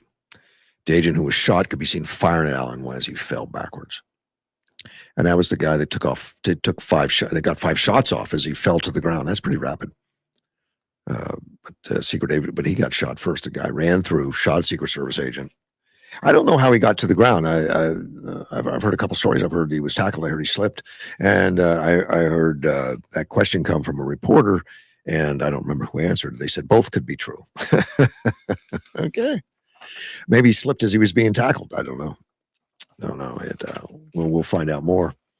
Dana White. Do you know who Dana White is? You know, he's UFC CEO that close friends with Trump, and a longevity expert named Gary Brecka has started working with Dana White, and apparently he's got people around him that asked him that he get a hold of the UFC president, and that he was falling asleep during important meetings and didn't seem to be himself. So, and since they know him as a biohacker, Gary Brecka, he said he tricked White by telling Dana White he needed blood work for a genetic test to predict his life expectancy due to worries over White's symptoms. But in reality, existing medical records and demographic data could have sufficed. I guess he wanted to know more than that. He said White was experiencing sleep apnea, low blood oxygen levels. That's scary. Aches, pains, but the blood test now, and he's making all this public. So I'm assuming he's got White's permission for this to make all this public. Usually this is pretty sensitive stuff. You just don't write about it, I guess. White's blood test provided concerns for even more results before the results were in. He said the blood coagulated at room temperature. I didn't know that was a thing. Is it because a percentage, there was more fat in his blood than blood. It was due to lethal levels of triglycerides. So he sent the blood to the lab for testing. The lab called him at 1 o'clock in the morning. Not Dana. He called Gary Brecka. The lab called him at 1 o'clock in the morning. Now they mentioned here that was a move unusual, usually reserved for emergencies. He said, but the results were dire. And because of the life-threatening alert that he got at 1 o'clock in the morning and said, look, this guy's in trouble, he booked a flight to go see Dana in Las Vegas. And he was on the ground in Las Vegas at 9 a.m. He said that White was floored when Brecka rattled off a list of his symptoms based solely on his test results. And it turned out that the president, the USC president, he was homocysteine,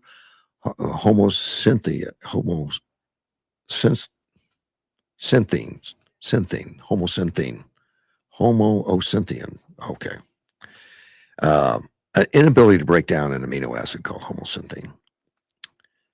This is, at high levels, it can irritate the interior lining of the arteries, causing them to clamp down. And if you make the pipe smaller in a fixed system, the pressure goes up. So his blood pressure wasn't being driven up because there was a malfunction with his heart. It was being driven because the pipes are too small.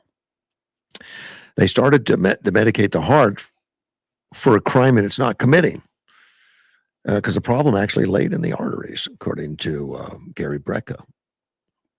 So he put White on a strict keto diet and blood pressure monitoring regime.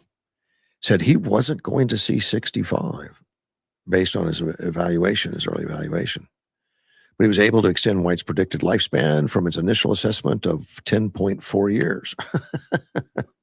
So he actually does predictions, I guess, and works with the biohacking and works, I guess.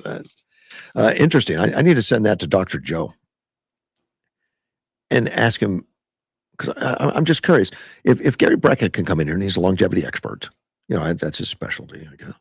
He can, and it doesn't even say he's Dr. Gary. He's just a longevity expert. Doesn't even say he's a doctor. And I'm assuming they would put that in there if he was Dr. Gary Brecka. But he does this and comes up with all this stuff. And I'm just curious about your regular physician, your general physician. When you go and get a checkup, an annual checkup or something, are these things that would be fine? I mean, I'm sure they could find the triglyceride thing, where they come up with all these deductions, and are these deductions real? According to what he thinks. Of course, it's not Dr. Joe's patient, but I would think that he would have an opinion on that, just based on his daily work doing this kind of stuff. And it's interesting about the blood pressure. I have a blood pressure, but I know I don't have any artery problems and stuff. I mean, I've been checked for a lot of that, but I'd be curious about all that. Said White wasn't going to see 65. That's a heck of a thing to tell somebody and fly out to your house and go do it. It's pretty nice. There got an article here from Yuma. I don't remember who put this out, but this is a job listing page that just popped up. And I thought I'd mention it, but it's I can't find out who wrote it, but anyway, parts specialist. O'Reilly Auto Parts is looking for full-time parts specialist. O'Reilly's a good business. I like them. We've been using them very heavily. I think we're one of O'Reilly's biggest customers, if not the biggest customer of O'Reilly. But they work very hard to make sure they take great care of Chris during the day. But it helps customers find the right auto parts while keeping the store running smoothly. That's what they're looking for, parts specialists. It's a competitive pay, paid time off, 401k, employer match, health benefits, starting on day one. Bilingual candidates are encouraged to apply. Yes, they are. When I ran Napa, we always had to have somebody bilingual in the building. And most of my salesmen always look for bilingual. Retail merchandise processor at Goodwill of Central and Northern Arizona. And the Goodwill of Central and Northern Arizona is on Frontage Road out, foothills. Looking for full time, just to process merchandise and price and keep the sales flow stocked, and medical, dental, vision, paid time off, and 401k benefits for all that for the Goodwill. You get those after 60 days. That's fair. $15.15 an hour. They even put that down. And that's minimum wage, I think, now, isn't it? In the state of Arizona? I mean, nationally, it's $7.25, I think. State of Arizona has a different deal. We passed it. It was a voter referendum. And then there's an assistant store manager for Spirit Halloween. I don't know where that is. It just says it's in Yuma. It's temporary and seasonal. I think it has something to do with Halloween. $17.25 an hour to $17.50. It doesn't say anything about healthcare or anything else. Probably because it's temporary. But they want to support the store setup, merchandising. That might be fun. They said it's fun. They say it's fun and fast-paced environment. Numerous stores running strong. Check out the openings and all that stuff. Yeah, those three. If you're looking for work, there you go. There's three good ones. I started talking about this the other day. I didn't get to it, but U.S. refineries. I only have 10 minutes left, so hopefully I get to it. Top U.S. independent refineries are expected to report stronger first quarter results than a year ago, of course. And we all know what's going to the price of oil. I think oil was $112 a barrel or something. But and the price of gas. And when I was in L.A., I paid $6.15 a gallon. I think that was in San Diego. I didn't buy it in L.A. I bought it in San Diego, but I saw it cheaper at the Golden Acorn. The Golden Acorn was just under $5. You could at the Golden Acorn Casino. They're on Highway 8, but I had a gas station just on the outskirts of a mobile station just on the outskirts of San Diego, and paid $6.16, which ouch, right? But shares of major U.S. refineries such as Fiero, Phillips 66, Marathon Petroleum have climbed to more than 20% so far this year. It was a good investment if you'd done it early enough. They had a whirlwind quarter 1 26. Escalation of the Iran conflict led to global supply restrictions and product cracks soaring. That's product margins. That's according to Matthew Blair, an analyst of Tudor, Pickering, Holt and Company. Distillates is where the strongest margin uplift was coming through. Unlike gasoline, diesel markets had less spare capacity to cushion the shock, leaving refiners outside the Middle East better positioned to capture incremental demand. The ultra-low sulfur fuels margins, as a measure of refinery profit margin, jumped 105% to record high 86.25 per barrel as of March 20th. Jet fuel margins also rallied, particularly for coastal refineries. The Middle East is the key exporter of jet fuel, and logistics disruptions quickly rippled through aviation markets, particularly in Asia and Europe. Of course, the gas prices, we know. A barrel of gasoline now is $37.62 a barrel. As of March 27th, it's the highest level in more than 2 years. U.S. average prices at the pump rose above $4 a gallon for the first time in 3 years. And I don't know that we're done. I don't know how long this thing is going to last. I know Iran's looking every day at the United States saying, have you had enough yet? Because they would tell Trump to stop, to get him off us, I'm sure. But their people are in much worse shape. But this game of chicken is not fun. Phillips 66 is set to kick off refinery earnings on Wednesday. Analysts, of course, this report's a couple days old. Analysts expect the company at a loss of 27 cents a share. But a year ago, they had 90 cents a share loss. So, man, they're making headway. Yeah, our losses aren't as bad. We're making headway. I don't know. That's a scary thought that you celebrate the loss not being that large. Valero, the second largest U.S. refiner by capacity, to report a profit of $3.15 a share, up from 89 cents a share a year ago. That's big. They're stationed in San Antonio, Texas. I mean, they're celebrating this blockade. I'm sure they're telling Trump to keep it up. I doubt it, but they're not sad about it. Marathon Petroleum,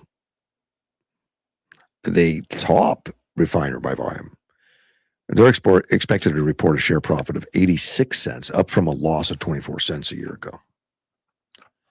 So they're living it up right now. But like the article said, they had losses before. So we'll, they're going to celebrate because I guess it's up and down, and they at the end of the day, end of the year, hopefully, they make money because we want them. We want them to succeed. We want them to make money because otherwise we go to the pump and there's nothing there. An article I clipped out the other day for the Southern Poverty Law Center, and it's a mom's group that was labeled in the past by the Southern Poverty Law Center. And I think they're okay with, and they're happy that the organizations, they're calling for the group to be shut down. They want the Poverty Law Center shut down on the charges of wire fraud, conspiracy to commit concealment, and money laundering, and those are from the allegations recently that the Civil Rights organization funneled $3 million in donations to people that are linked to various violent extremist groups like Unite the Right, the KKK, Aryan Nations. And at the same time, they target those people, but I guess they keep them alive to target them has been the accusation. Moms for America, Kimberly Fletcher, is accusing the Poverty Law Center of being a hate group against America, families, freedom, and God. I think I like this, Kimberly. She says they're not going to stop what they're doing. They're going to continue funneling money into organizations that are extremist hate groups, and they're going to continue to target organizations like ours. Moms who just want to make sure that our kids are protected, our freedoms are defended, and we restore the republic. In its year in Hate and Extremism 22 report, that's a report the Southern Poverty Law Center put out, they identified Moms for America as anti-government extremist group. They allege that it's an anti-student inclusion group and that it measures have contributed to a volatile climate for teachers, faculty, and board members. Now, Kimberly, of course, she's the founder of Moms for America, obviously shocked about that report and everything. Now she says, I find it ironic that the Southern Poverty Law Center turns out to be the extremist group, which I've always known. But now that they're finally being exposed because the DOJ has investigated them and found them to be funneling money into all the extremist organizations that they're supposed to be protecting us against. She says, putting moms in the same category as the KKK or violent protesters, rioters, and absolutely is not comparable. Moms for America, and she explains it, they consist of about 500,000 mothers across the country, advocates for restoring truth, family, freedom, and the Constitution in schools and in American culture. It opposes critical race theory. It opposes LGBT ideology in public school curricula. Well, see, that's the problem. Southern Poverty Law Center is a liberal group that probably embraces all those things. Fletcher said that the Law Center extremist label had disrupted the group's operation. She said that the tech companies cut off service and that the organization faced threats and harassment, prompting dozens of the organization leadership to step down. We have been continuously targeted in threats of violence. I've had emails sent to me saying, I know where your kids live. I know where your grandkids are. And mostly it's just trying to scare us. But there have been times when I've gone face to face with the belly of the beast and people have been right in my face and physically pushing me. Despite threats and allegations shadowing by social media companies, The extremist label from the SPLC is almost like a badge of honor. You're standing up for the right principles and values, and so they're going to label you as an extremist. And so we'll just keep doing what we're doing.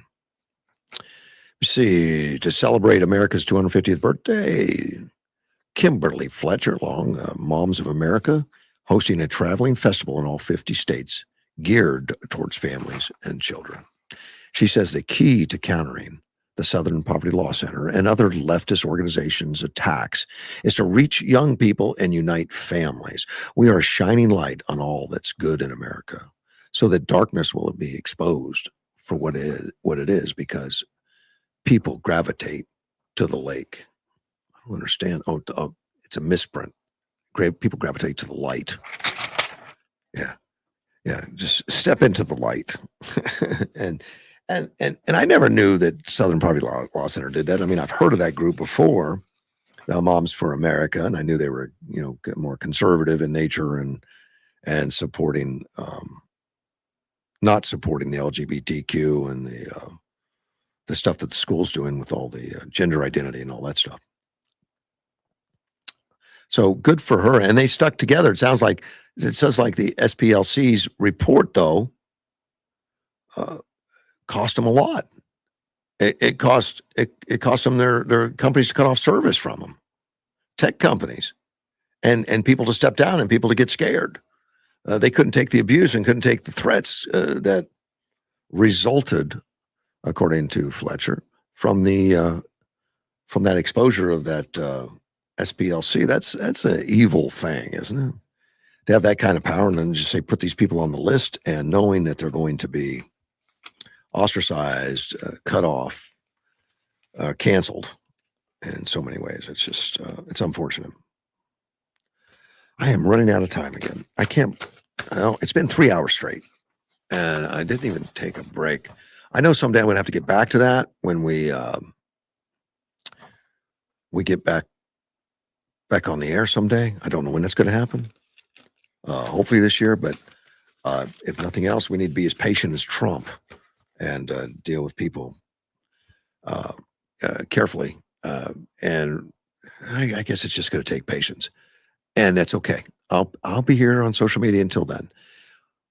But tomorrow I'm taking off. That's tomorrow, Saturday. Today's Friday, so have a great Friday. Have a happy May Day. May 1st, stay out of trouble. And there's a lot of trouble out in the streets right now, so don't fall prey to any of it. And I'll be back. I'll see you on Monday. This is Mortgage One Studios, Russ Clark.